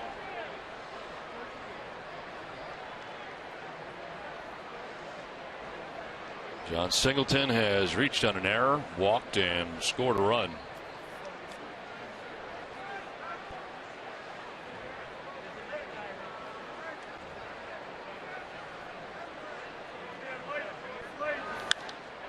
Drives this one to deep center field. Back goes Bradley Jr. It'll take him to the edge of the track as he makes the catch for the first out of the 6th inning. Now, tonight's Cold Hard Facts are brought to you by Frost Brewed Coors Light. The Astros have never won at Fenway, losing all 7 previous matchups in Boston. Overall, Red Sox lead the all-time series 15 games to 4. They got a 4-1 lead here as they bat in the top half of the 6th inning. There's Matt Dominguez, bounced into a double play and homered with a 2-run home run on the 4th inning. His 14th home run of the year.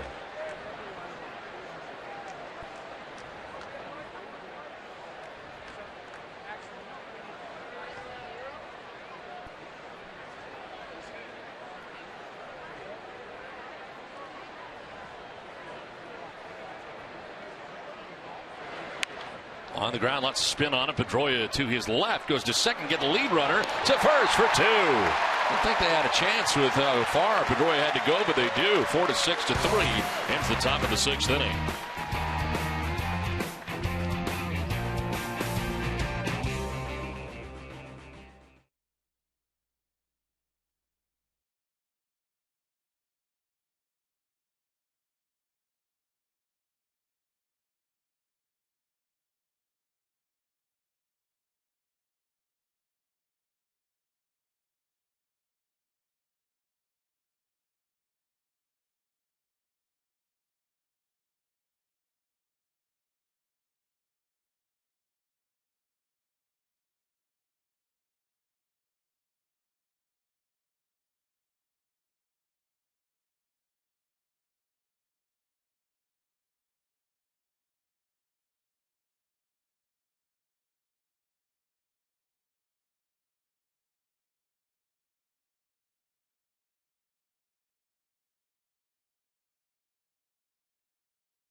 FW Webb distributes plumbing and heating products for building projects across the Northeast. Wow, bet you didn't know FW Webb did that. More on this proud Boston Red Sox sponsor at FWWebb.com. Well, it is the bottom of the 6th inning back at Fenway Park. It is 4-1. The Astros on top of the Red Sox. And Boston went down in order in the 5th. It is the top of the Red Sox order here in the 6th inning. Brock Holt, Dustin Pedroia, David Ortiz anticipated. Scott Feldman returns to the mound here for Houston.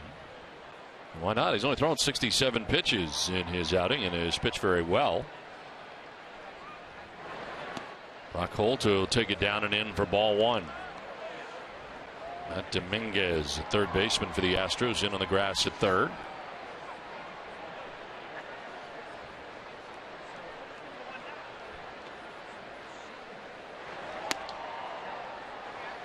I love it when those guys come up, you know, these big leaguers, you know, and they say this stuff's not that easy. Yeah, I like to hear that. Yeah, because they all think it is. I thought the same thing. Did you? Yeah. It can't be that tough. No, you just talk about baseball. I don't talk about the game. I had no idea what I was doing. No idea. Still don't have any idea what I was doing. Well, I mean, you have to do a lot more preparation than I think they plan on when they get there. I think people think you get here about 5 o'clock for a 7 o'clock game. Right, you just roll in. Wrong. No. You'd be fired. Yeah, now you're here at 1:30 every day. And as the pitch is in there for a strike, 3-1. I'm getting worse with age. I swear, I don't know how long I'm going to have this job, but if it continues on, I'm going to be here 9:30 in the morning. You know, we talked about what we need in the booth, and what we really need in the booth is a pull-out couch so you could just stay here. Yeah, I mean, much easier. If I knew the stats were going to be here at 10 in the morning, I'd be here waiting, and then waiting for the lineup. I'm getting awful. I mean, I'm getting terrible. When I started, you and I used to go to the park at about 2:45, and it gradually went backwards over the years now to where the point I see you in the lobby at noon a lot of days. 3-2 pitch through the shift into right center field for Brock Holt. Over is Marisnik to get it back in. Holt into second base, sliding with a double. A good hustle by Brock Holt. He red double right off the contact. He knew that was going to be in the gap. He knew Marisnik and Fowler were going to have to go away to get to it. And he's able to get this in a second base in a scoring position. But you see him right out of contact going as hard as he possibly can.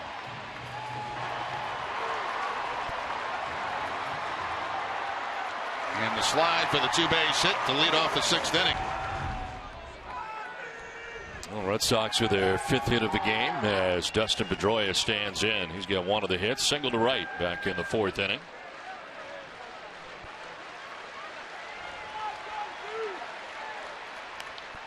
Fouls it off to the right out of play.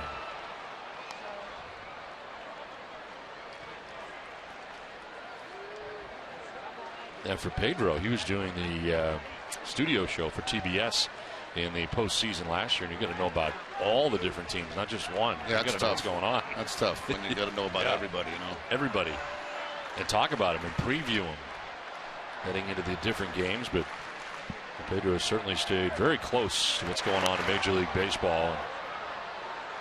And as we heard, enjoys so much working with young Red Sox pitchers, something that he has done over the last few years. Yeah, that's the difference. We have to prepare for one other team per game, where when you're in that kind of a situation, boy, it flies at you, doesn't it? Yeah. Very quickly. Very much so.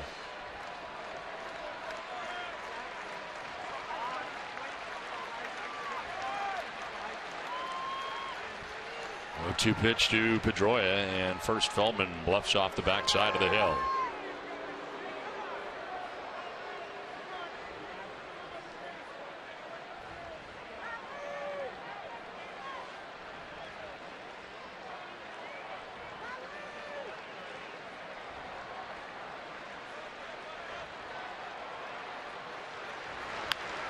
Line to left, in for a base hit for Pedroia. Holt to be stopped at third as Grossman gets it back in. Red Sox have runners at first and third with nobody out. Now Pedroia came into the game a .400 hitter in his career against Feldman. Now he's 2 for 3 in this ball game tonight. Gets a fastball inside and cleans it out. Line drive to left field for the base hit. Brock Holt has to stop at third base as that ball's in the glove of Grossman before he even gets to third base. So the Red Sox looking for the big blast here. The pitching line for Scott Feldman brought to you by your Eastern Lexus dealers. 5+, 6 hits, just the 1 run so far. Walk and a K, but in a jam here. 76 pitches deep into his outing. First and third, nobody out. And Big Papi David Ortiz coming up. Ortiz grounding out to first base in the first. Single to right field in the fourth.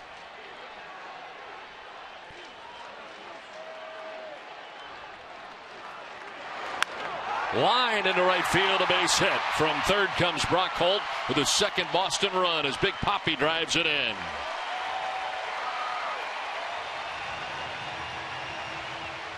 Ortiz not waiting around. He jumps on that first cut fastball he sees from Feldman. And the shot between first and second. There's that little cut. And then the hard hit ball by Ortiz. So 3 hits in a row for the Red Sox. Still nobody out. And a visit to the mound. Pitching coach Brent Strom headed out there.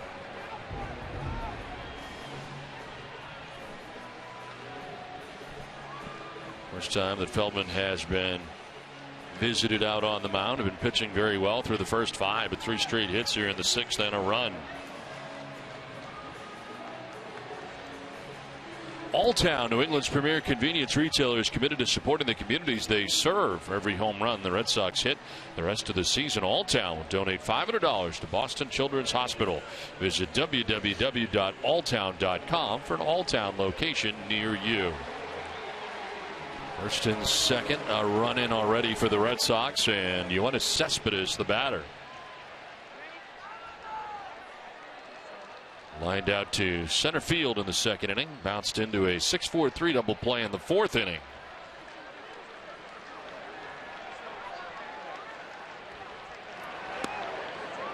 Takes strike 1.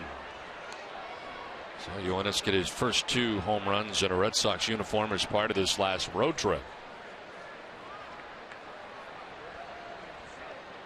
First coming in Anaheim, the second in Cincinnati. Swing and a miss, fooled on that curveball. It's been pretty good tonight for Feldman. Yeah, it has, and he looked like he took a little bit off that time too, a little bit slower than he normally throws it. In an off-balance swing by Cespedes.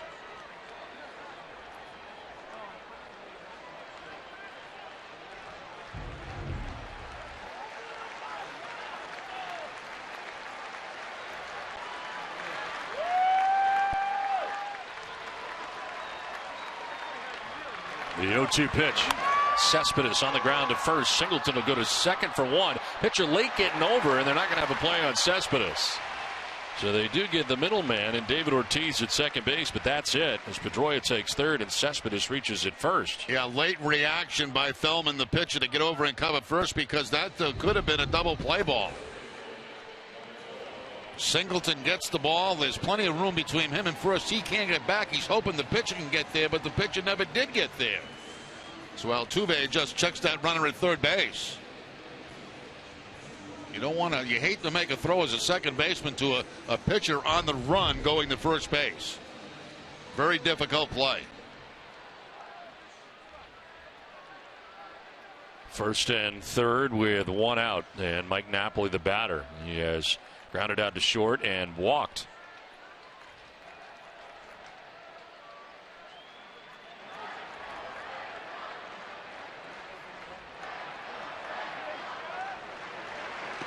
Bouncing in for ball 1.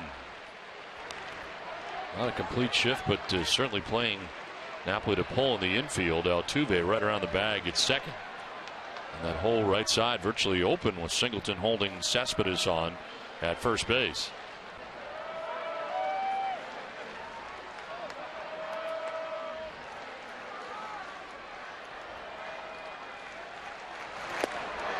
In there for strike 1.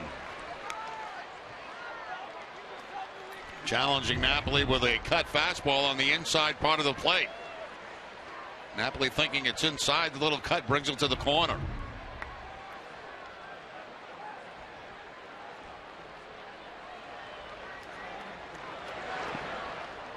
in the dirt, 2-1. Outfield straight away here for the Astros on Mike Napoli. 15 home runs on the year for the Red Sox first baseman.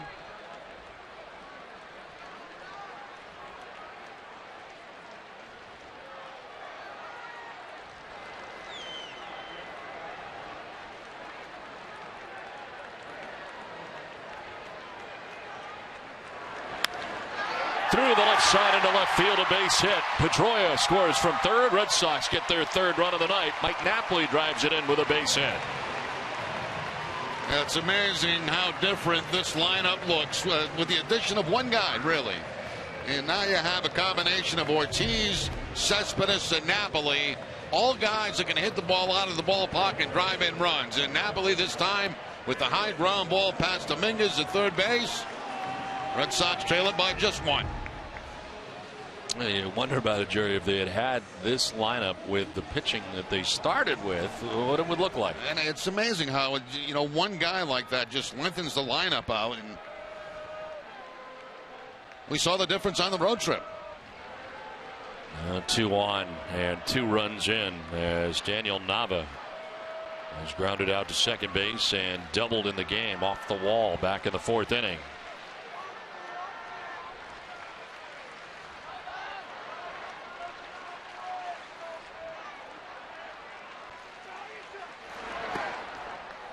Action for the Astros in their pen for the first time tonight. Left-hander up in Darren Downs.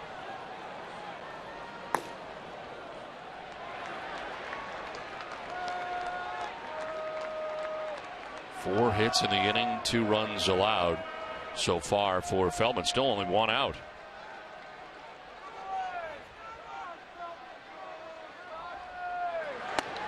Nava takes a very high strike. May not have been a strike at all. Certainly on Amica, it appears to be above the strike zone. But better having it first strike than third strike. Mr. Optimism.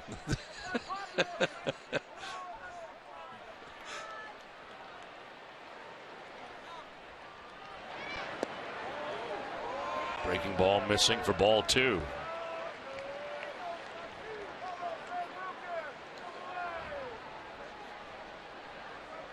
Will Middlebrooks on deck.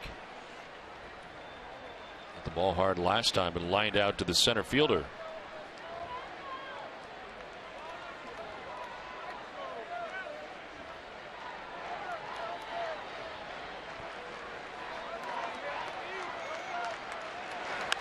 On the ground, foul in front of the Red Sox dugout.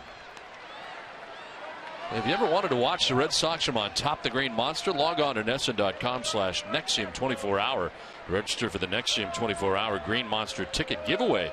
Your chance to win 4 tickets atop the iconic Green Monster, courtesy of Nexium 24-hour. First and second, 2 runs in with 1 out in the bottom of the 6th inning.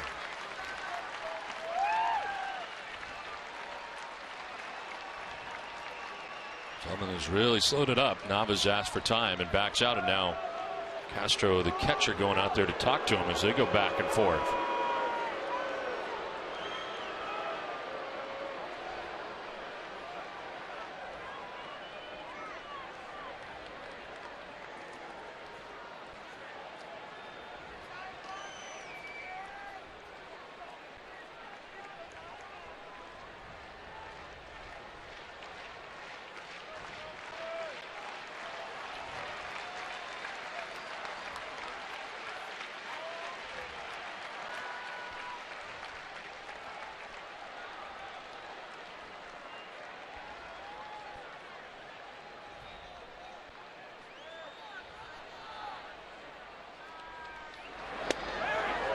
Just missed, and it's a full count now. These aerial views of Boston and Fenway Park are brought to you by Hood, the official dairy of the Boston Red Sox. For every purchase of Hood Red Sox ice cream now through the end of the season, Hood will donate $1 to the Red Sox Foundation. Learn more at hood.com. First and second with 1 out and a full count here to Nava.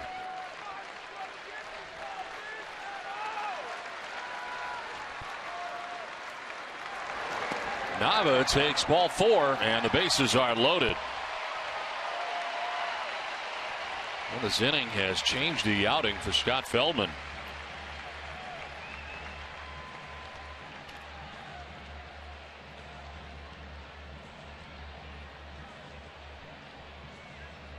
Our Bell Insurance Foundation is the proud presenting sponsor of the WEI Nesson Jimmy Fund Radio Telethon. This season dedicated to striking out cancer in kids. Arbella donates $50 for every strikeout thrown by a Red Sox pitcher, up to $100,000. Arbella Insurance Foundation, here for the Jimmy Fund, here for good. Bases loaded, 1 out, and Will Middlebrooks a chance to do some damage here. Red Sox now trailing by just a run. Middlebrooks 0 for 2. He's grounded back to the mound and lined sharply out to center field. Yanks it outside for ball 1. Different guy here in the 6th inning in Feldman.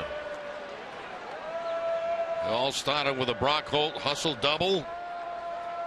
Back-to-back singles. Ortiz driving in a run. Napoli driving in a run.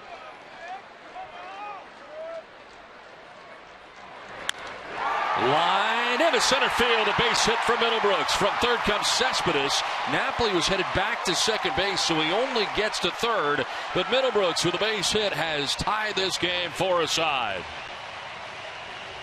Now talk about a guy that needed a big hit. That's Will Middlebrooks. He'd been struggling, trying to get his bearings. That line drive hit very well. It's the second ball he's hit well in this game tonight. That looked like a cut fastball that time, and the reason Napoli had to go back, he wasn't sure the shortstop was going to catch it and didn't want to get doubled off. So then he makes his way to third base. That's why only 1 run.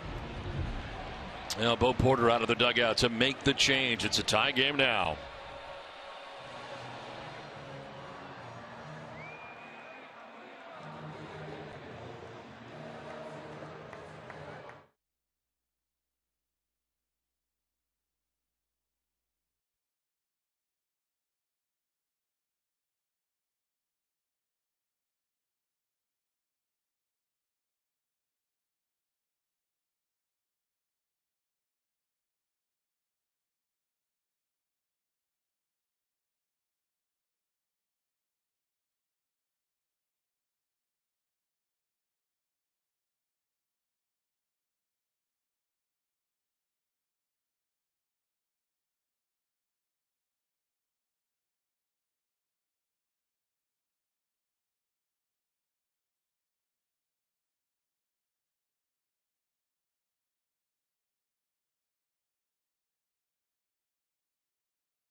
Furniture Superstore is now open to the public. For years, businesses have been taking advantage of WB Mason's overstock.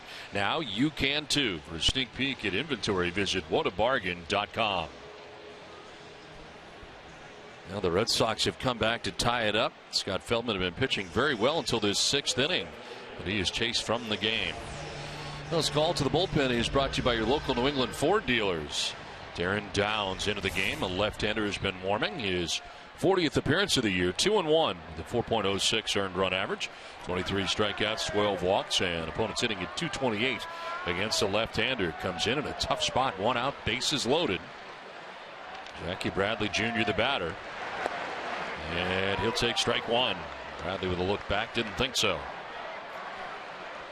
Jackie has struck out swinging and flied out to center field.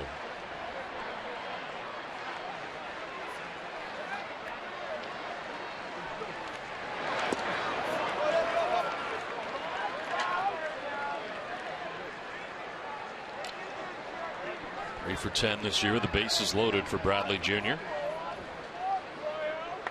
Napoli at third base, Nava at second base, and Middlebrooks at first base.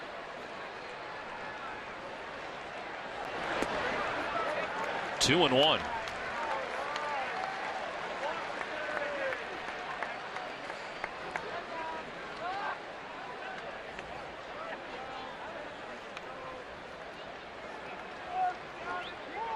Last outing for Downs was on Sunday in Texas. 2 scoreless innings. He's called up on May the 4th from AAA Oklahoma City.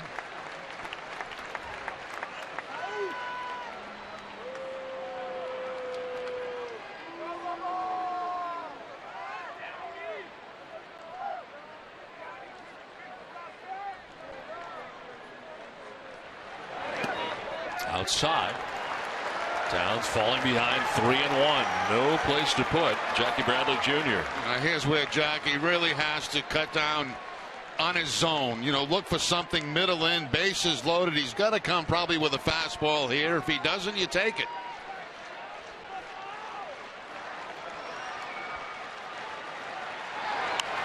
Popped up, foul. Yeah, he got it down the middle. He got it too. He got that pitch slightly inside part of the plate, and just fouled it straight back. He missed his pitch.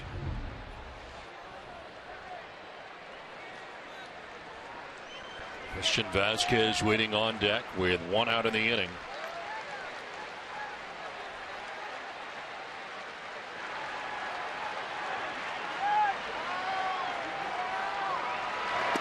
Inside, ball 4, walks in the go-ahead run. Red Sox take a 5-4 lead. So the lefty reliever comes in to face the lefty batter, and he walks him, and the Red Sox take a 5-4 lead. RBI for Bradley Jr.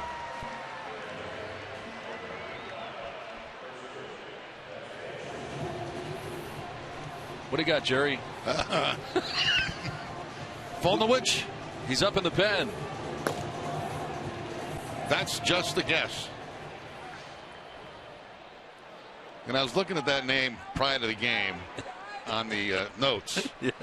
And I said it about 9 different ways. And I don't think I got it right yet. Foltynewicz, I think. Foltynewicz. Pitch is going to miss, and it is ball 1 to Christian Vasquez. 1 for 2. Vasquez with a single to center in the 3rd. Grounded out to short in the 5th.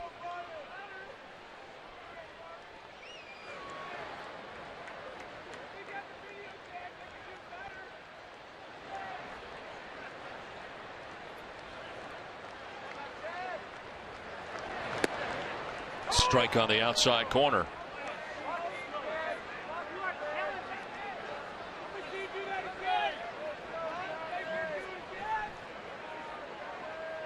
It is Foltynewicz. Yeah, pretty good, huh? Not a bad guess.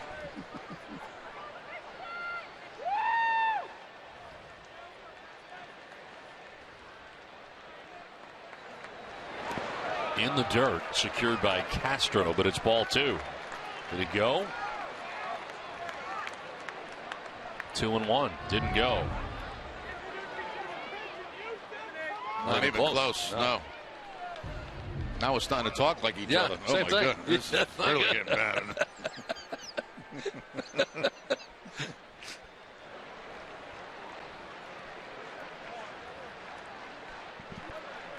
You start dropping down by way of the K's, then I'll worry. No, those are copyrighted. Yeah.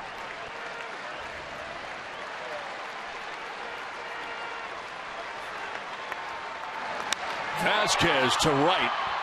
Marasuik back to make the catch, tagging at third base, and scoring is Nava.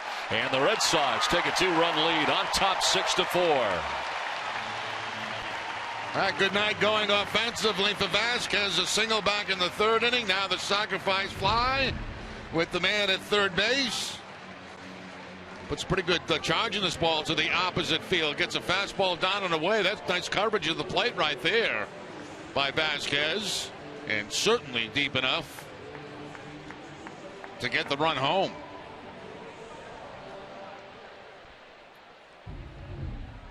Two on, two down now here in the bottom of the sixth inning. And it's back up top for Brock Holt. He got this entire inning started with a double and scored the Red Sox second run. So the Red Sox have batted around here in this bottom of the sixth inning. This one will get away from Castro, and the runners will advance.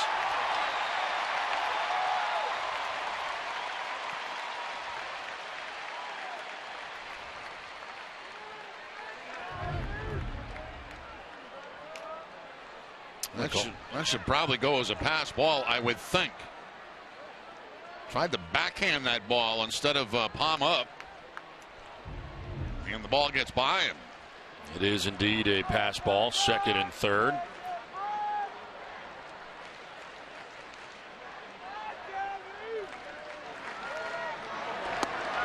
Holt will take a strike, and it's 1-1, one of those high strikes.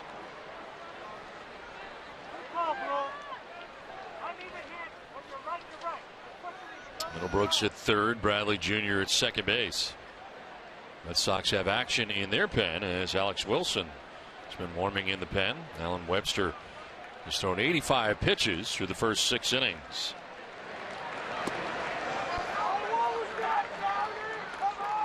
And some of the former starters for the Red Sox, the 4 guys that are not here anymore, must be wondering where all these runs were when they were here. Yeah. Because we have seen some pretty good runs support here for some of these Red Sox starters. We have. You're exactly right, too, Don. They're probably sitting back looking at the box score going, gee.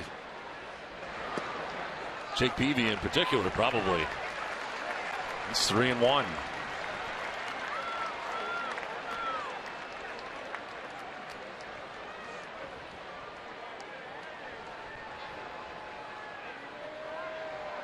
Down Sens coming in. Walk Bradley Jr. to bring in a run. Give up a sac fly to bring in another.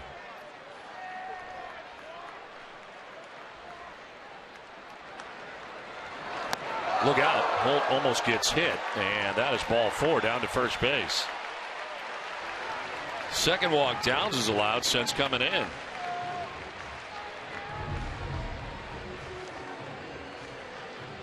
Just missing the 26 on the back of Brock Holt. And back out comes Bo Porter.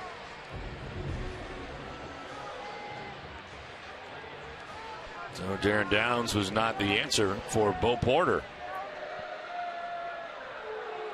They'll make the change with the Red Sox now on top 6-4, looking for more here in the bottom of the 6th inning.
Extra Innings Live, a Red Sox Final presented by Esurance.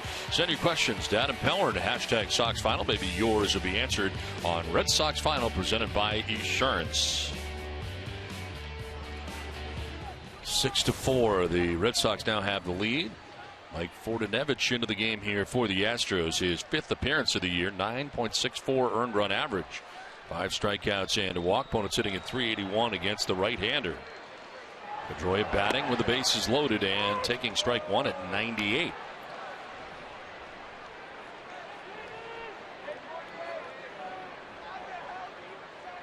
Pedroia with a 2-hit night. Single to right in the 4th inning. Single to left in the 6th.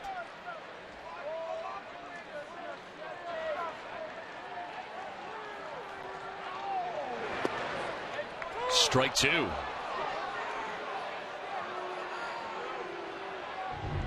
Blazing fastball at 99 miles an hour, down and away from Pedroia. I think the velocity might have surprised Dustin there, and location. Trying to add to this 2-run Red Sox lead in the last half here of the 6th inning. Already produced 5 runs in the inning. A bounce in. Nice play by Castro to save a run.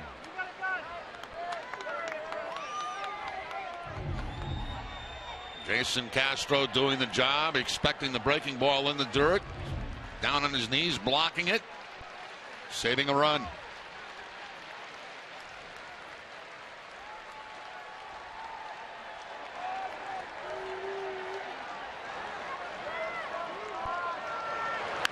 Pedroia lines it foul. Out ahead of that breaking ball. Do it again, 1-2. Well, Porter's used 3 pitchers in this 6th inning so far. As it stands, Feldman still responsible for Middlebrooks, who is at 3rd base. Starter who went 5 1/3. Downs walked 2. He's responsible for Bradley at 2nd and Holt at 1st.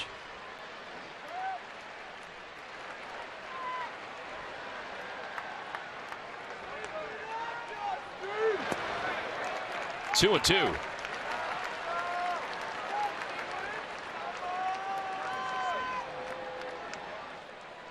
On deck, David Ortiz already singled to drive in a run in this inning.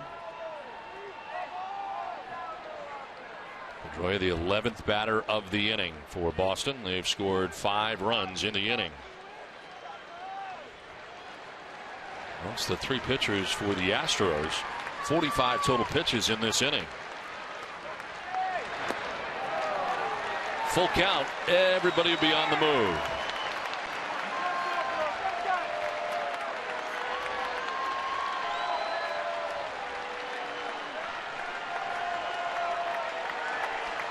By everybody, I mean Middlebrooks, Bradley Jr., and Holt. Fenway will stand as one.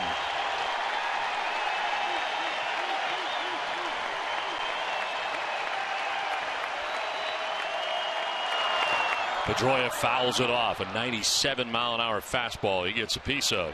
That's a tough pitch to foul off, too. That ball was inside by quite a bit. And Pedroia just barely gets a piece of it.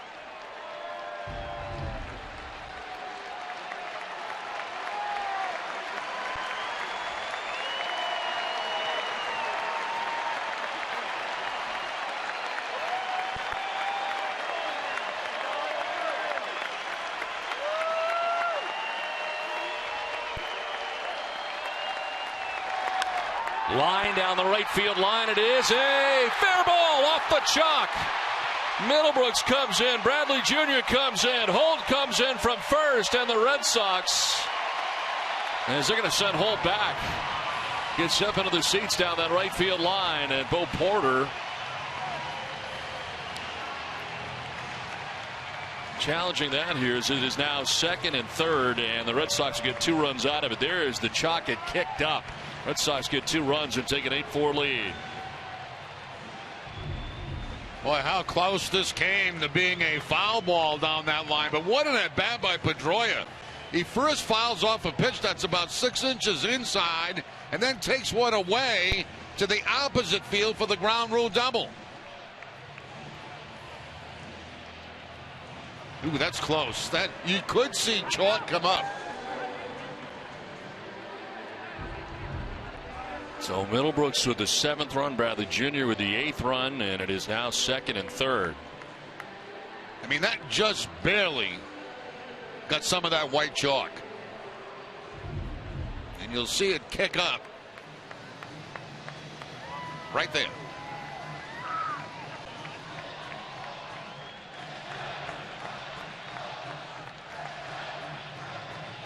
So 2 runs in, Red Sox have an 8-4 lead, and David Ortiz coming up. I'd say if I'm on the other side, yep. I might challenge it. Yep. Just for the heck of it. You know what I mean? Nothing to lose. Yeah.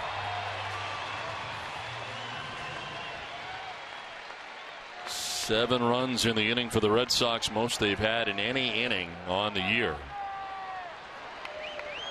David Ortiz had a good night already. 2 singles to right and an RBI. 85th of the year for Big Papi. Now he takes ball 1 at 99.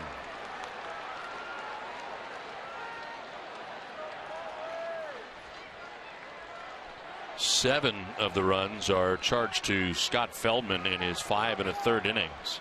So far, a run charged to Darren Downs, the middle arm of the 3 arms used in the inning. That's a strike right at the bottom of the zone. That's a changeup at 86 miles an hour. First one he's thrown. Not exactly what Ortiz was looking for right there.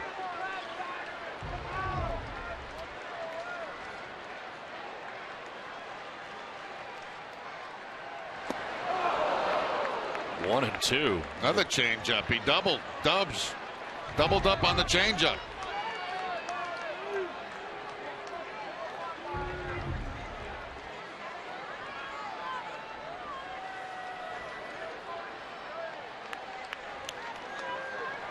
Bolts at third, Pedroia at second base.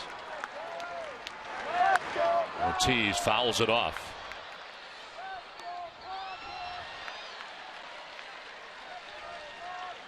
.341 with 2 outs and runners in scoring position. 3 homers, 24 runs batted in. There's Holt and Pedroia.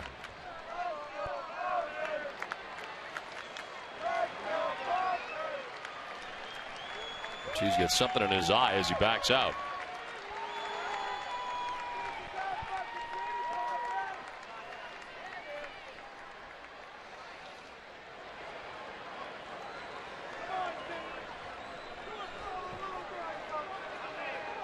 Cespedes waiting on deck.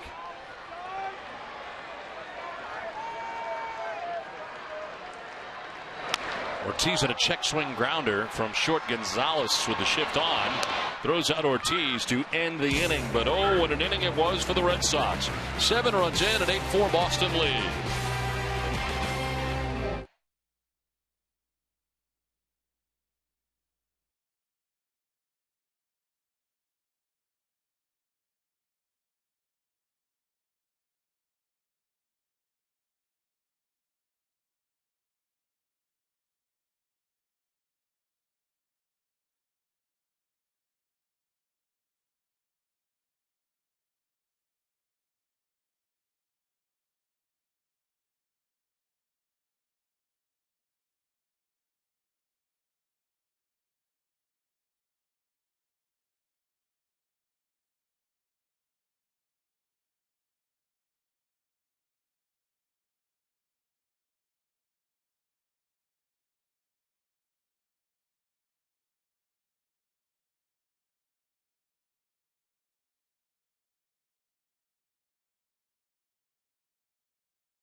Time now for the list, brought to you by Benjamin Moore, the official paint of the Boston Red Sox. And our list tonight, of course, the Hall of Fame inductees, all of which we've talked to: Joe Castiglione, Roger Clemens, Nomar Garciaparra, Pedro Martinez.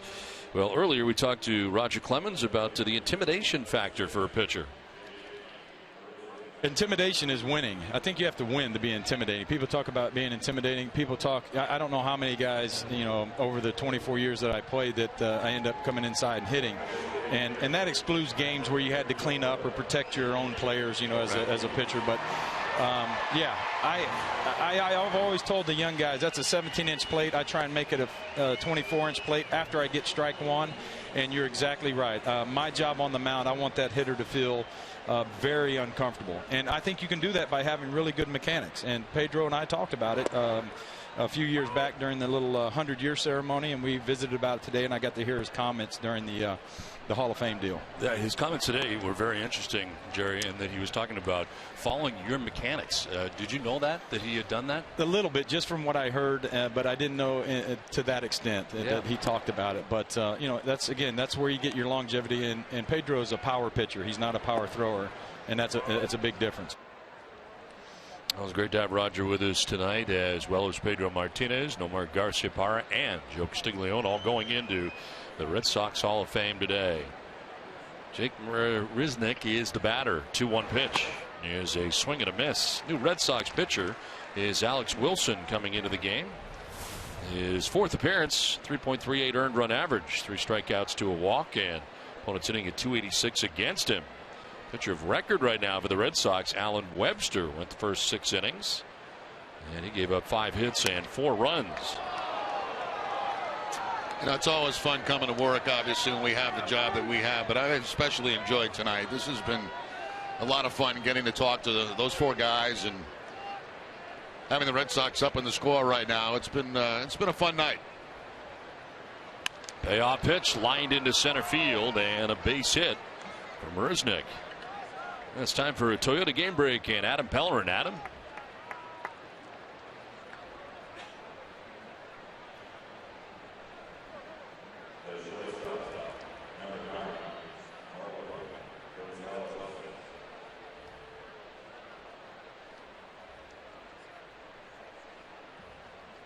All right, Adam, thanks very much. Back here at Fenway Park, 8-4. Red Sox have the lead over the Houston Astros. At one point, the Red Sox trailed in this game 4-0, but on top now, 8-4.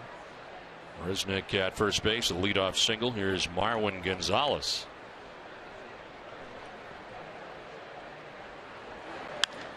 Fly ball out to left center field, struck pretty well, and this is going to one-hop the wall. Marisnick headed to third base. It'll be a double for Gonzalez, and it's second and third as the Astros try to answer here in the top half of the 7th inning. They've come out swinging the bat, the single up the middle, now the double in the gap, and that quickly second and third with nobody out. Fastball down the middle of the plate, and Gonzalez, who has 2 doubles now on the night, going to the opposite field.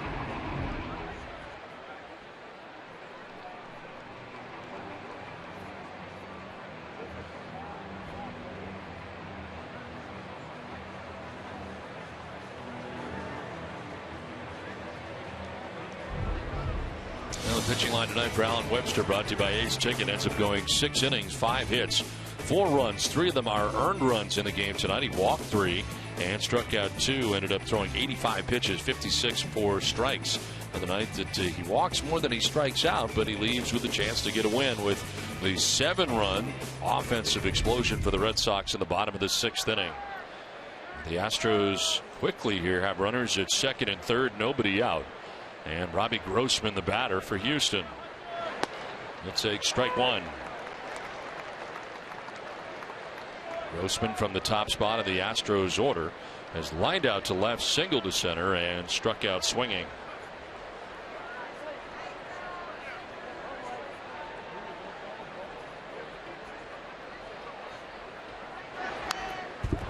It's becoming an everyday occurrence for the Red Sox. Tazawa warming up in the bullpen once again.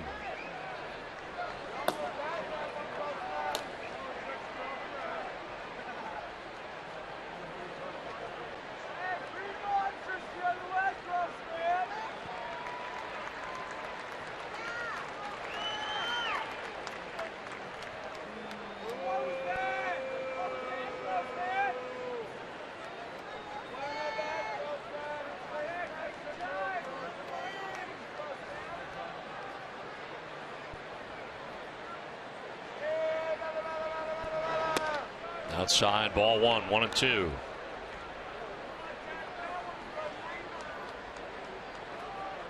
Wilson has appeared now in 4 games in 4 stints with the Red Sox this year. The Paw Sox this year 6-1 with 5 saves.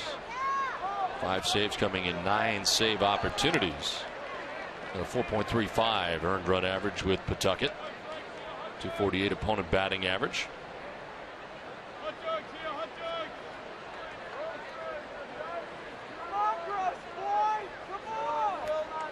Made his major league debut with the Red Sox last year.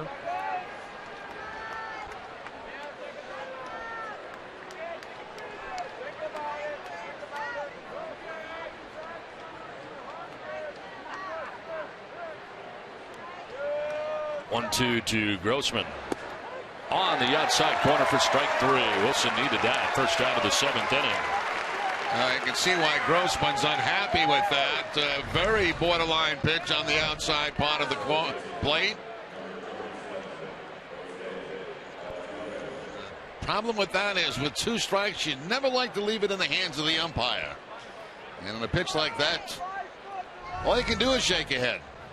Nika Insurance, great service, great coverage, and a great price for auto, home, or life insurance. 1 down, 2nd and 3rd, and Jose Altuve, the batter. A base hit in the 3rd inning, 1 for 3 night. Batting average leader in the American League.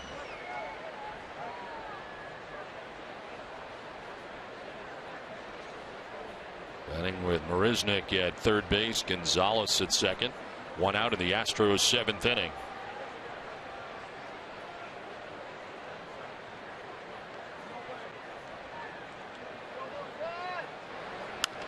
Reaches out and lifts it in the air to right. Nava coming in, makes the catch. Tagging at 3rd is Marisnik, going to try and score, but he's going to be out at the plate. Daniel Nava from right field guns down Marisnik to end the inning. Turns out to be a double play.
Brought to you by Southwest Airlines. Find our fares online only at southwest.com.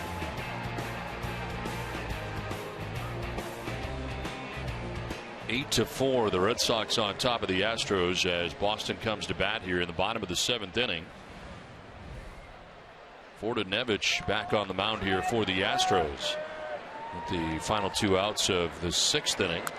Now starts the 7th. This one fouled off by Cespedes. Well, I'm not sure about the coaching on this play here. Be down by 4 runs, and Nava was not that deep at all.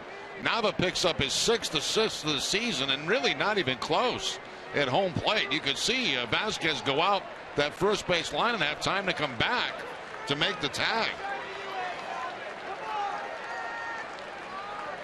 I was stunned. I really was as they sent him. Cespedes fouling a pitch off his foot. John Farrell was out to check on him with Rick Jamieson briefly, but he'll climb back in the box here and stay in the game. Fortinevich. An 0-1. Fouled back, 0-2. Still throwing hard, 98 miles an hour on the foul ball off the bat of Yoenis Cespedes.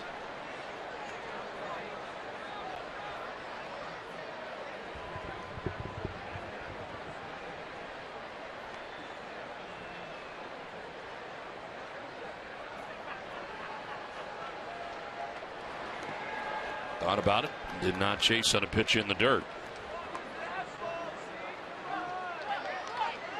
Still kind of hobbling around after fouling that pitch off his foot.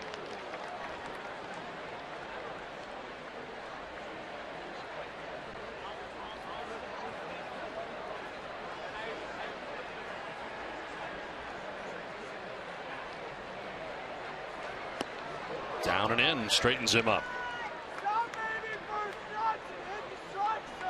So a 98 mile an hour fastball, but an 85 mile an hour changeup.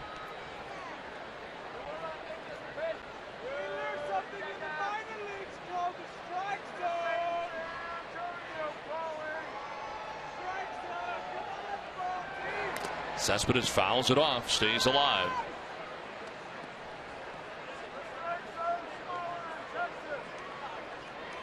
Seven of the runs charged to the Astros starter, Scott Feldman. 5 1/3, 7 runs. Darren Downs went a third of an inning. He walked 2 and was charged with a run of his own, even though he allowed a few inherited runners to score.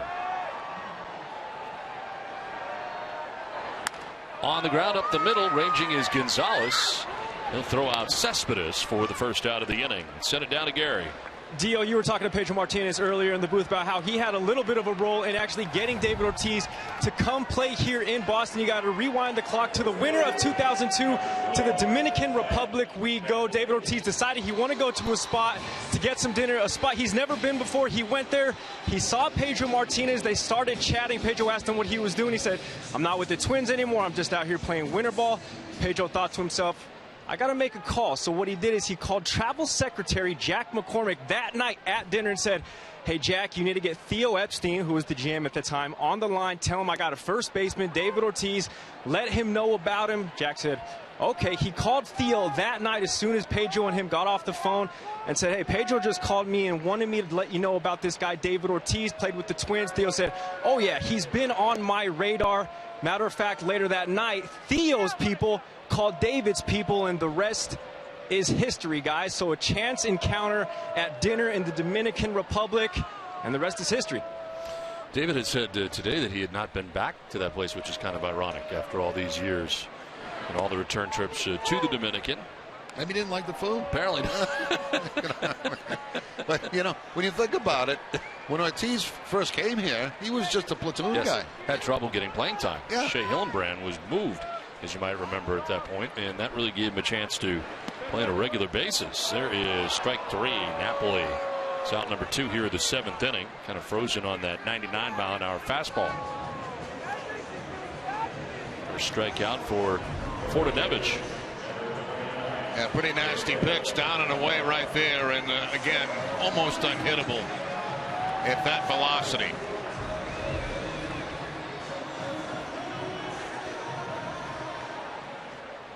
Two down here in the 7th inning. Daniel Nava.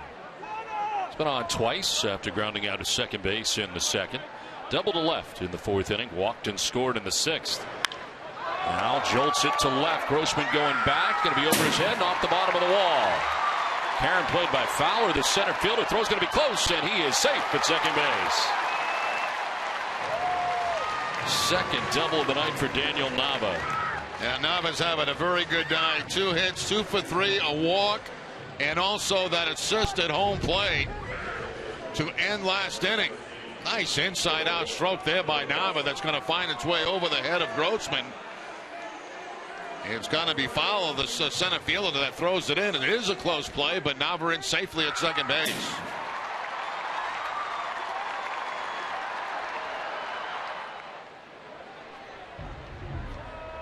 Two down, Nava at second. Will Middlebrooks hit the ball hard a few times tonight, including an RBI single in the 6th inning.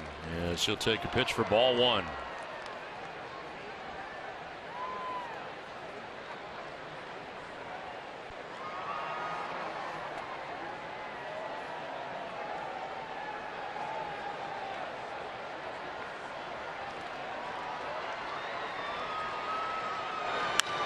To right field, and coming in is Marisnick, diving forward to make the catch to end the inning. Nice catch to end the 7th. We head to the 8th.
Talking to Pedro Martinez, and he was put into the Red Sox Hall of Fame today. 2 honors, in fact. One of them was the most memorable moment, and that was his game against the Yankees in which he struck out 17 at Yankee Stadium. We asked him about it. It was a great game. And you know what? Believe it or not, I keep saying I wasn't feeling well before the game. But once I warmed up and I kind of gave up that hit, I turned it up a notch, and I ended up having a great game. And I wasn't expecting to do all those things, but they came as the game went along. He said today that he was actually angry, which I didn't realize going into that outing. Well, thank God, Jason Veritek, my battery mate, was so on top of the game, because Joe Kerrigan somehow got the best out of me by pissing me off before the game. Did you miss a pitcher's meeting or something? I said no. I wasn't going to go to the pitcher's meeting because I had just faced the Yankees, so I wasn't going to learn anything new. No. Everybody, the roster remained the same. Everybody was the same. I was facing the same Yankees. There was no way I would miss the Yankees in any series, because even if I had a day off and I would fall out of it, Joe Kerrigan would make sure I didn't take it so I could pitch against the Yankees. And that day, Joe Kerrigan just told me, "Oh, you're not going to go to the pitcher's meeting? You better find out how you're going to get Jeter out. He's hitting 300 of you." So that really pissed me off. And I said, you know what? Why don't you and Jeter go somewhere else? That's classic. It's classic Pedro. Yes, it is. Chris Carter leads it off here in the 8th inning against a new Red Sox pitcher, Junichi Tazawa. And he pops it up right side of the infield. Pedroia equidistant between first and second, puts it away for the first out of the 8th. I mean, I can only imagine, Joe Kerrigan going up to Pedro and saying, the best pitcher he's got, Pedro, you got to come to the meeting, and Pedro goes, no, I'm not coming to the meeting. And he says, why? Because I face the Yankees like every other week, And then I can see Kerrigan going, you sure you're not coming to the meeting? And I can see Pedro going, I'm not coming to the meeting, I mean, there's some classic stuff that went on that, some of the stuff you just can't say on air, obviously. No, but we talked about it a lot with him over the years, and we both admire him a great deal. But you think about how his teammates felt about him and how he protected his teammates. I will never forget, and we talked to him about this one of the many times he's been on with us, the game in which several Red Sox have been hit throughout the entire series, and he just sort of took note of that. And that started his day, which was a day game, the final game of the series. Oh, yeah. He hit Jeter and he hit Alfonso Soriano back-to-back to begin the game. Back to back. They were both on the way to the hospital. They both left. Yeah. And both had to go. I mean, it was unbelievable, but it was his way of protecting his teammates, and a fierce competitor, and absolutely loved watching him pitch. And you talk about a no-fear guy. I mean, this guy, you see the size of him. He is not big. He's not a big guy. No. But absolutely zero fear. Yeah. We saw Gerald Williams charge the mound on him down in Tampa Bay. Bouncing in for a ball here. And the other guy, Clemens, he was so big you wouldn't even think about going out there, Yeah. Had a Nolan Ryan thing. Yeah, that kind of look about him. Yeah.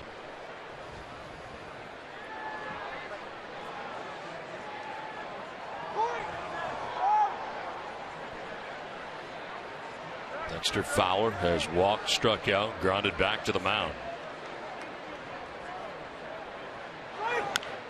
Fouled off down by the shoe tops, 2-2.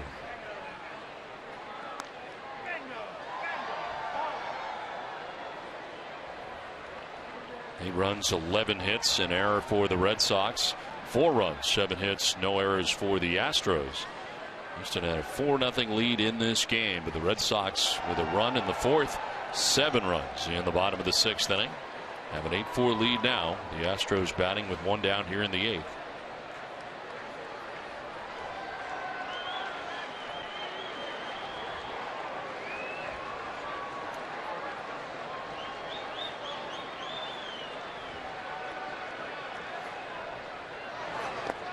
In the dirt, full count.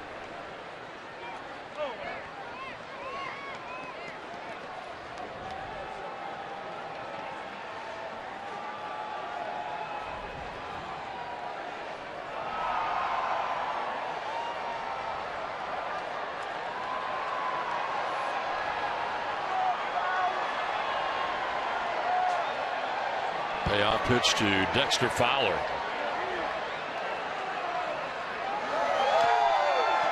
Swing and a foul tip glancing off of Christian Vasquez.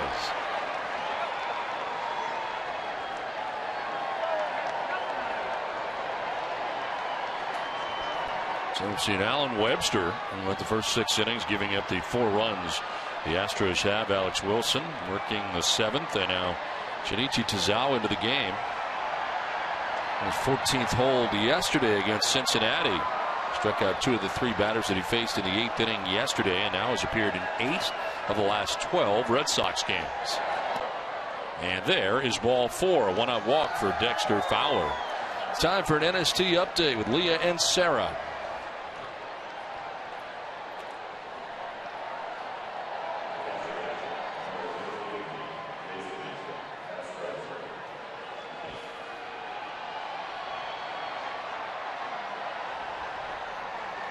All right, thanks very much. 1 out here in the 8th inning. A walk to Dexter Fowler. 1 out, 1 on, and Jason Castro, the batter. Castro walked in the second, grounded out to first in the third, and then singled to right in the sixth inning.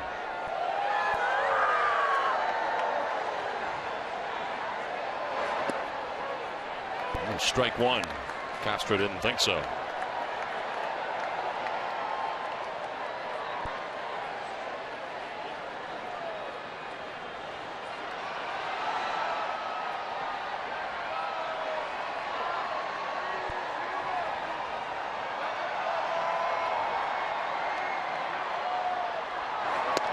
Snap throw to first. They got a chance, and he is safe. Very close. Vasquez thought he had him. Farrell's coming out to argue. Yeah, that was very, very close at first base. And what quick feet and throwing on by Vasquez. Love to throw behind left-handed hitters. I thought he had him there. Did Napoli get the tag on him? That's the question.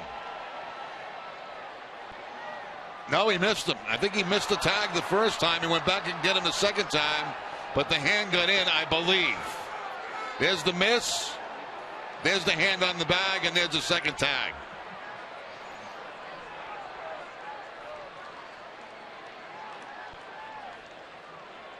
Vasquez loves to throw the ball around, doesn't he? Yes, he does. And you know, when you got an arm like that, you would want to. You want to show it off.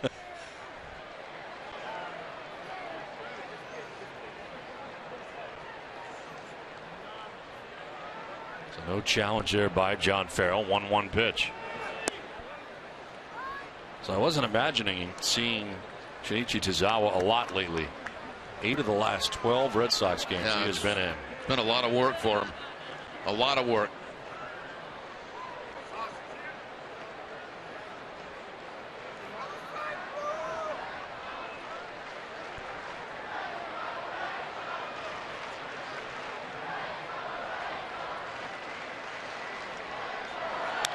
Fouled back, evens at 2-2. 94 miles an hour, and the fastball from Tozawa.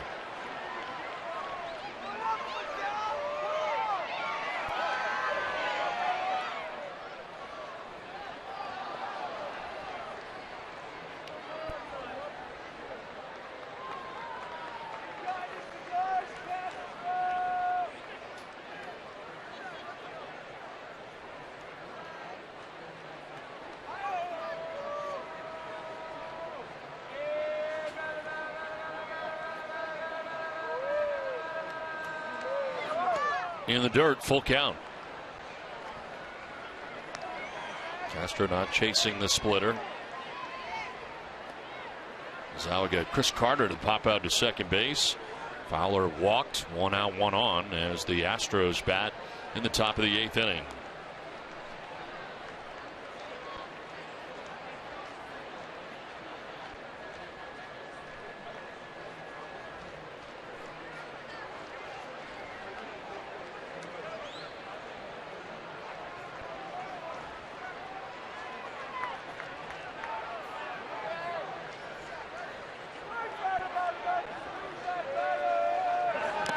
Swing and a foul tip for strike 3. Bat goes flying, but striking out is Jason Castro. 2 down. Yeah, Tozawa upstairs after the split figure fastball, goes back upstairs with the fastball to get the out. And the bat goes flying back to the backstop.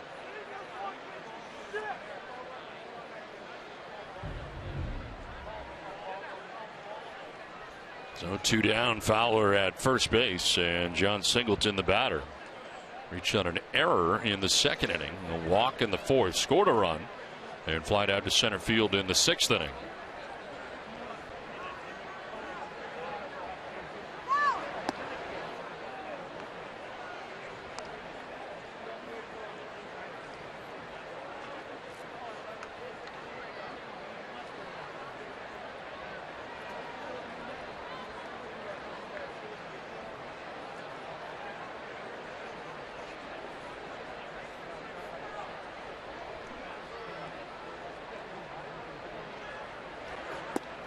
Swing and a miss, 1-1.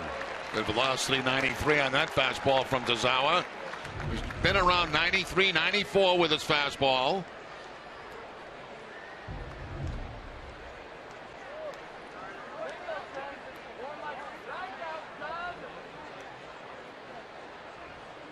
Center fielder Bradley Jr. over towards right center. Good sized gap in left center. Singleton waits on a 1-1 pitch. On the outside corner. 1-2.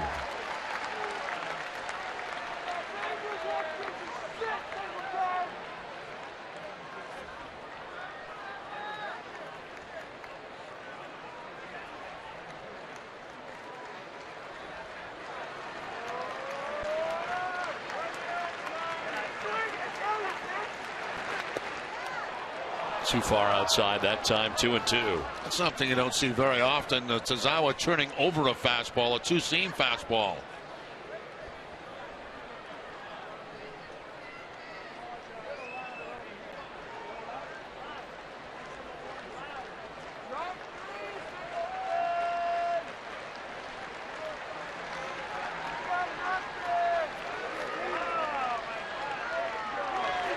Singleton strikes out. Back-to-back Ks for Tazawa. We head to the bottom of the 8th. 8-4 Boston.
Eight to 4, Red Sox have the lead over the Astros. Of course, today the honoree is going into the Red Sox Hall of Fame. Earlier, we had the chance to talk to Nomar Garciaparra, and we asked about his special relationship with Hall of Famer Ted Williams.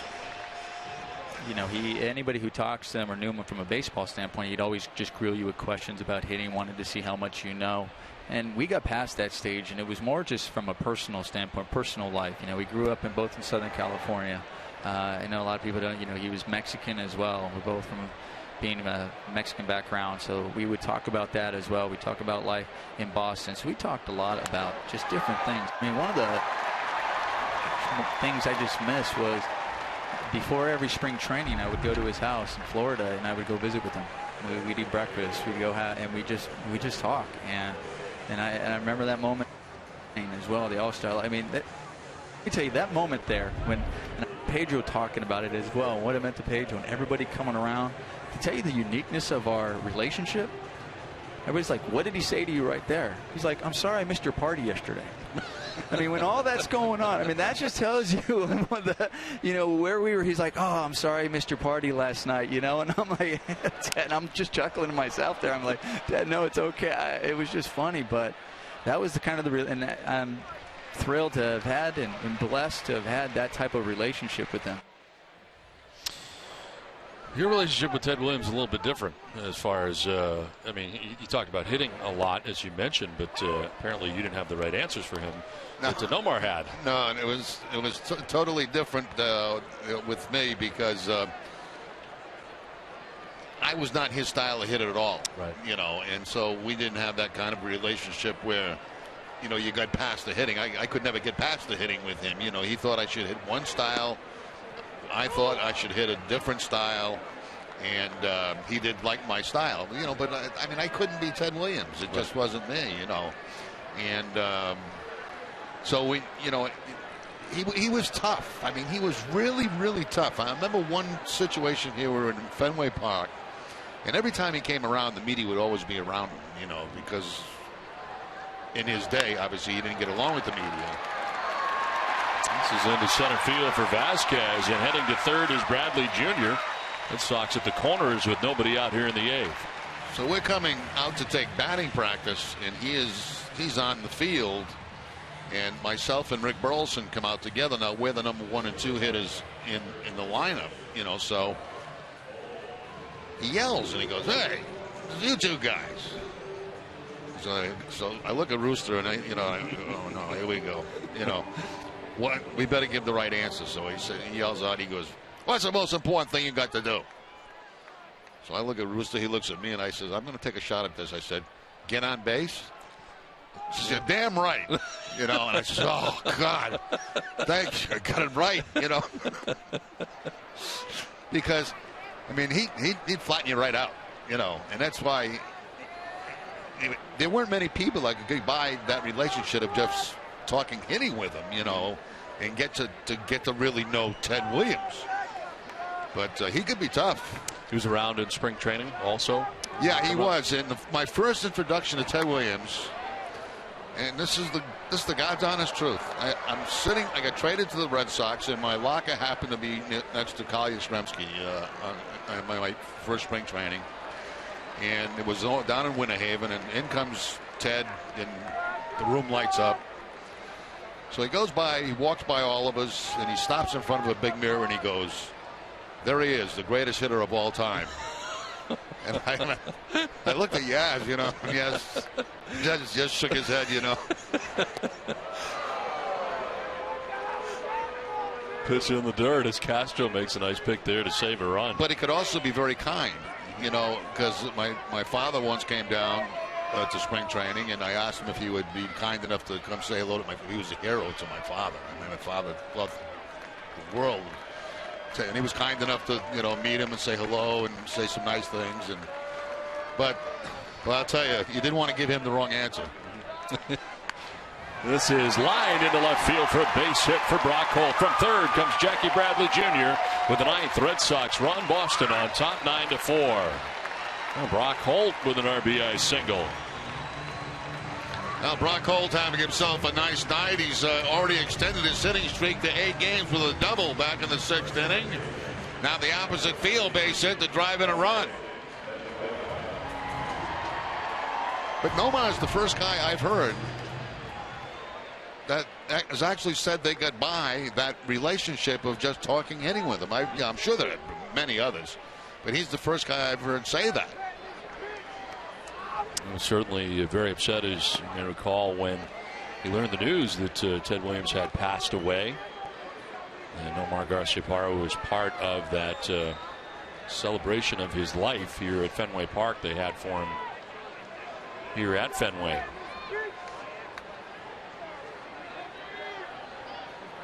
No pitch to Pedroia. Down the right field line, headed over is Maresnik, but he won't have a play. Alltown, New England's premier convenience retailer, is committed to supporting the communities they serve. For every home run the Red Sox hit the rest of the season, Alltown donate $500 to Boston Children's Hospital. Visit www.alltown.com for an Alltown location near you.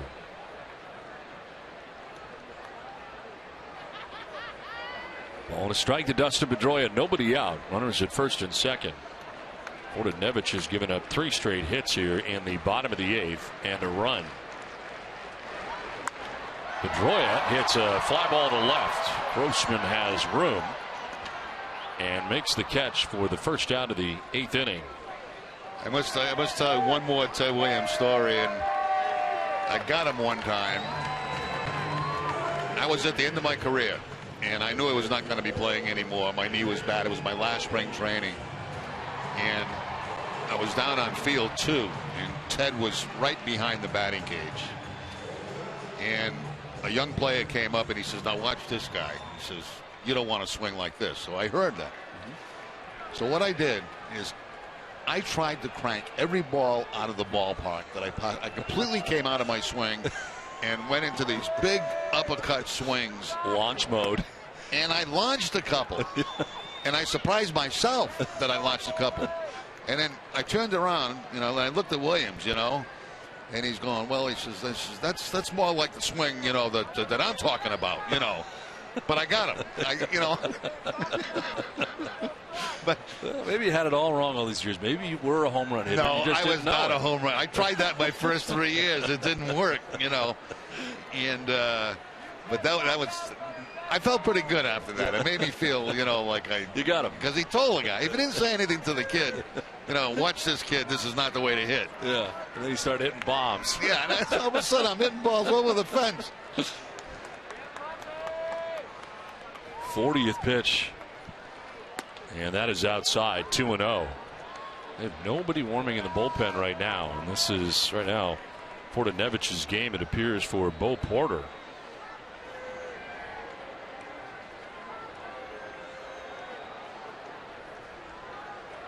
.2-0 pitch. And not close, 3-0. Craig Breslow up in the Red Sox pen. Seeing Wilson and Tazawa in relief of Webster.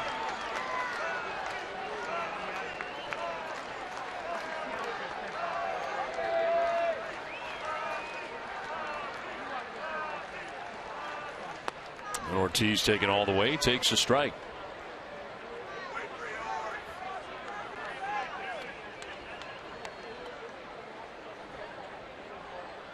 And Cespedes waiting on deck.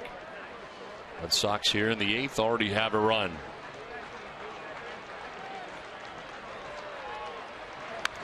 Fouled back, full count.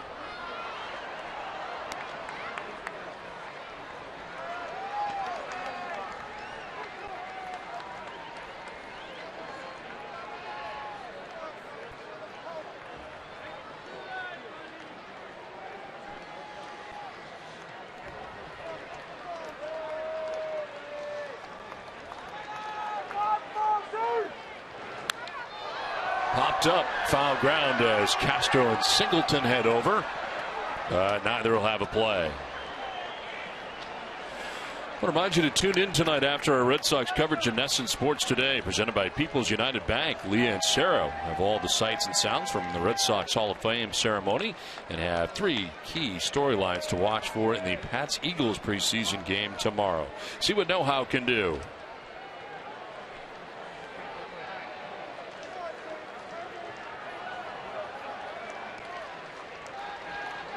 One out, runners at first and second. Ortiz waiting on a 3-2 pitch.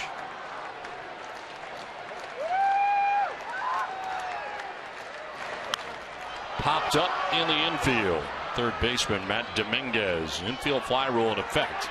But he makes the catch, 2 down. Send it down to Gary. Guys, we'll see Yoenis Cespedes here, and he's kind of been taking a beating the last couple days at the plate. Of course, he fouled a ball off himself earlier in this game, and then yesterday in Cincinnati actually had to come out of the game early because he was having some issues with his right hand. I was talking to him before the game, and he said it was actually his first plate appearance yesterday.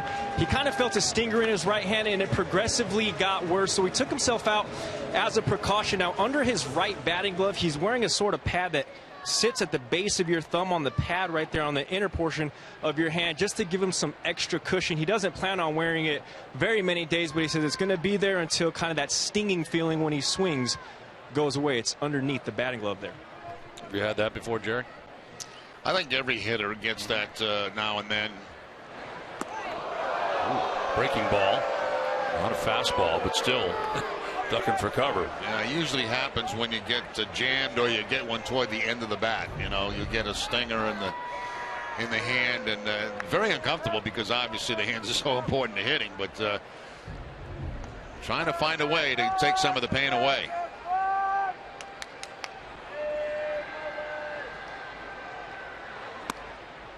Outside, 2-0. Cespedes 0 for 4 in the game tonight. Only member of the starting 9 not to have a base hit. Red Sox have a 14 hit attack, but Cespedes has not been part of the fun.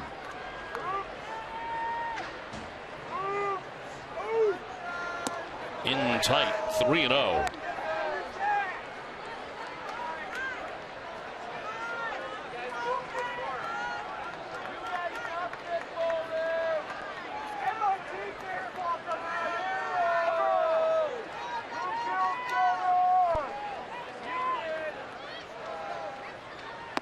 There's a strike, 3-1. Looking ahead to the top of the 9th inning, Matt Dominguez, Jake Marisnick, and Marwin Gonzalez. And it'll likely be Craig Breslow looking on from the pen right now. Popped up on a 3-1 foul ground over his Singleton towards the Red Sox dugout, and he makes the catch. Nice play. That ends the 8th inning. We head for the 9th, 9-4 Boston. Breslow will be coming in.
To you by the new Scion TC, Dunkin' Donuts, your local New England Ford dealers, and by Southwest Airlines.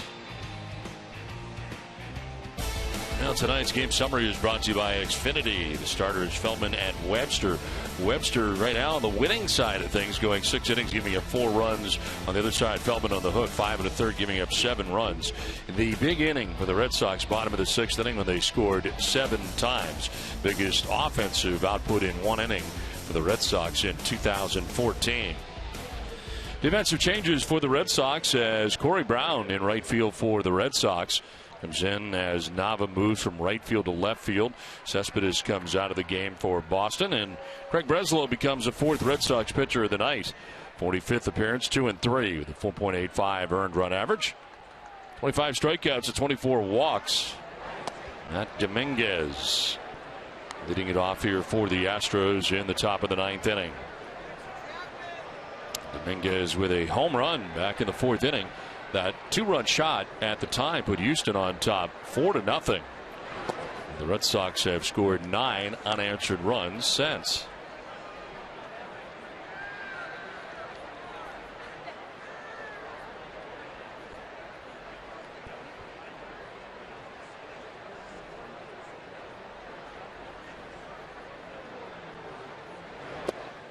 In there for a strike, 2-1.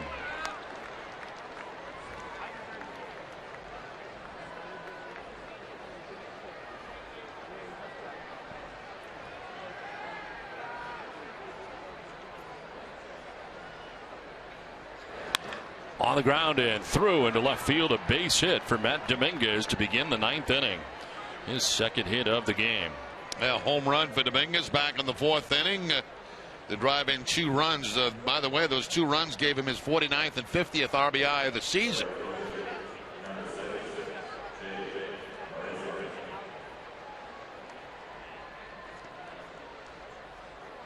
So lead runner on as Jake Marisnick, now the batter. A base hit single to center field in the 7th inning.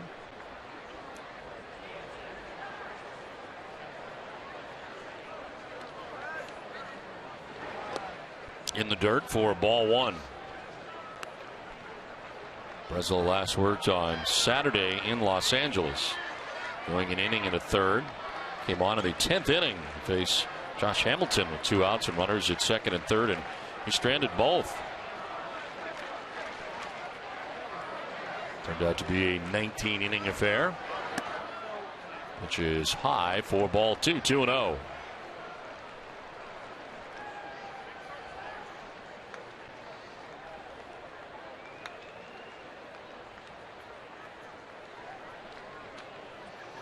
Aerial views of Boston and Fenway Park are brought to you by Hood, the official dairy of the Boston Red Sox. For every purchase of Hood Red Sox ice cream now through the end of the year, Hood will donate $1 to the Red Sox Foundation. Learn more at hood.com. 2-0 pitch in there for a strike, 2-1.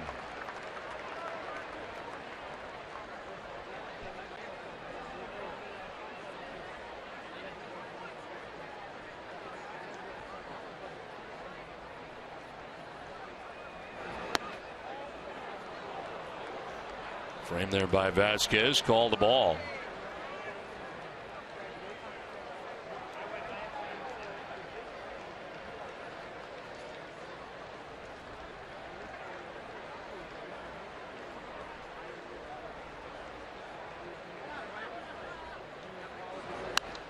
Popped up foul and a full count as Breslow battles back. Shinichi Tozawa worked the 8th inning. In an inning giving him no hits, no runs. He walked a batter and struck out 2. Back-to-back batters in Jason Castro and John Singleton to end the 8th.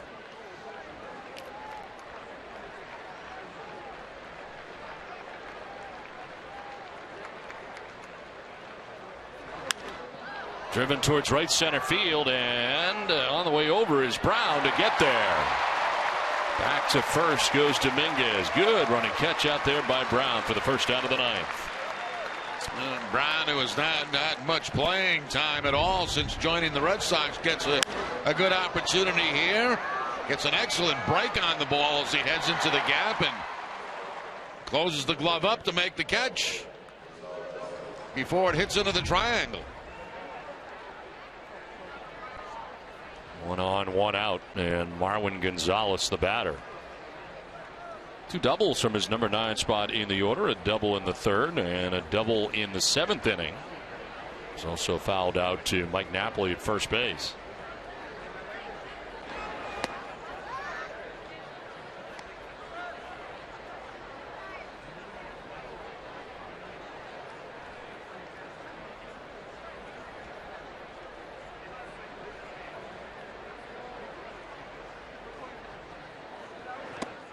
Swing and a miss. Off balance cut for Gonzalez.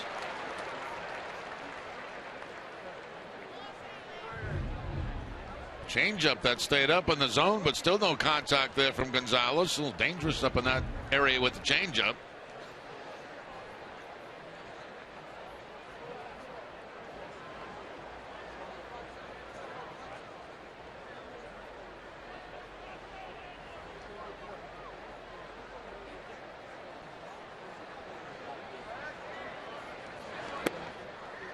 Ball 2, 2-1.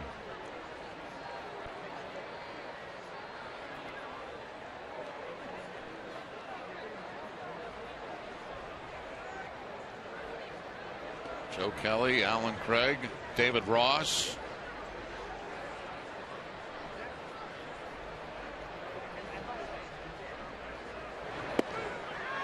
Strike 2.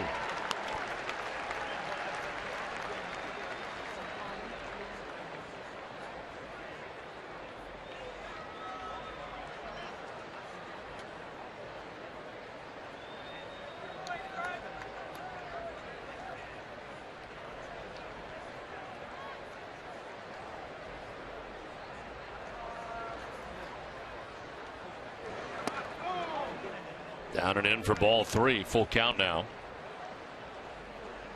Leadoff single by Matt Dominguez to begin the top of the 9th inning. Jake Marisnick flying out to right field. Marwin Gonzalez batting now with Robbie Grossman waiting on deck. Payoff pitch. And a swing and a miss. Gonzalez goes down chasing. First strikeout for Craig Breslow. Second out of the 9th inning. I didn't expect that. It got the changeup. Not a strike, but went chasing. And no contact.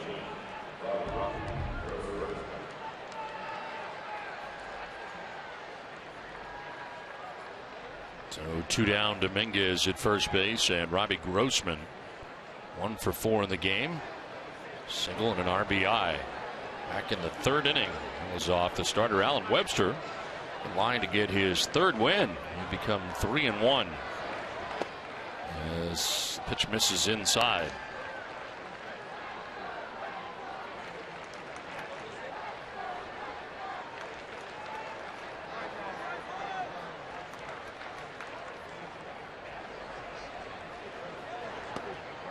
There's a strike, 1-1.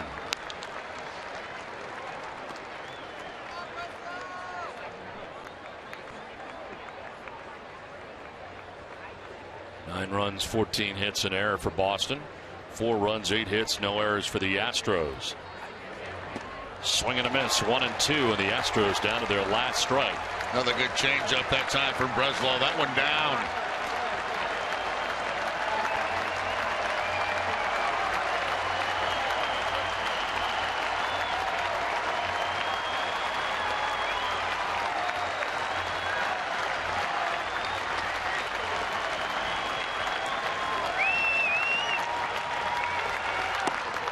Strike 3 call. Red Sox win it. Grossman can't believe it, but he is rung up by the home plate umpire Doug Eddings to end this ball game. The Red Sox, who trailed 4-0 in this contest, come back with 9 unanswered runs and win it 9-4. We'll step aside and come back from Fenway with more.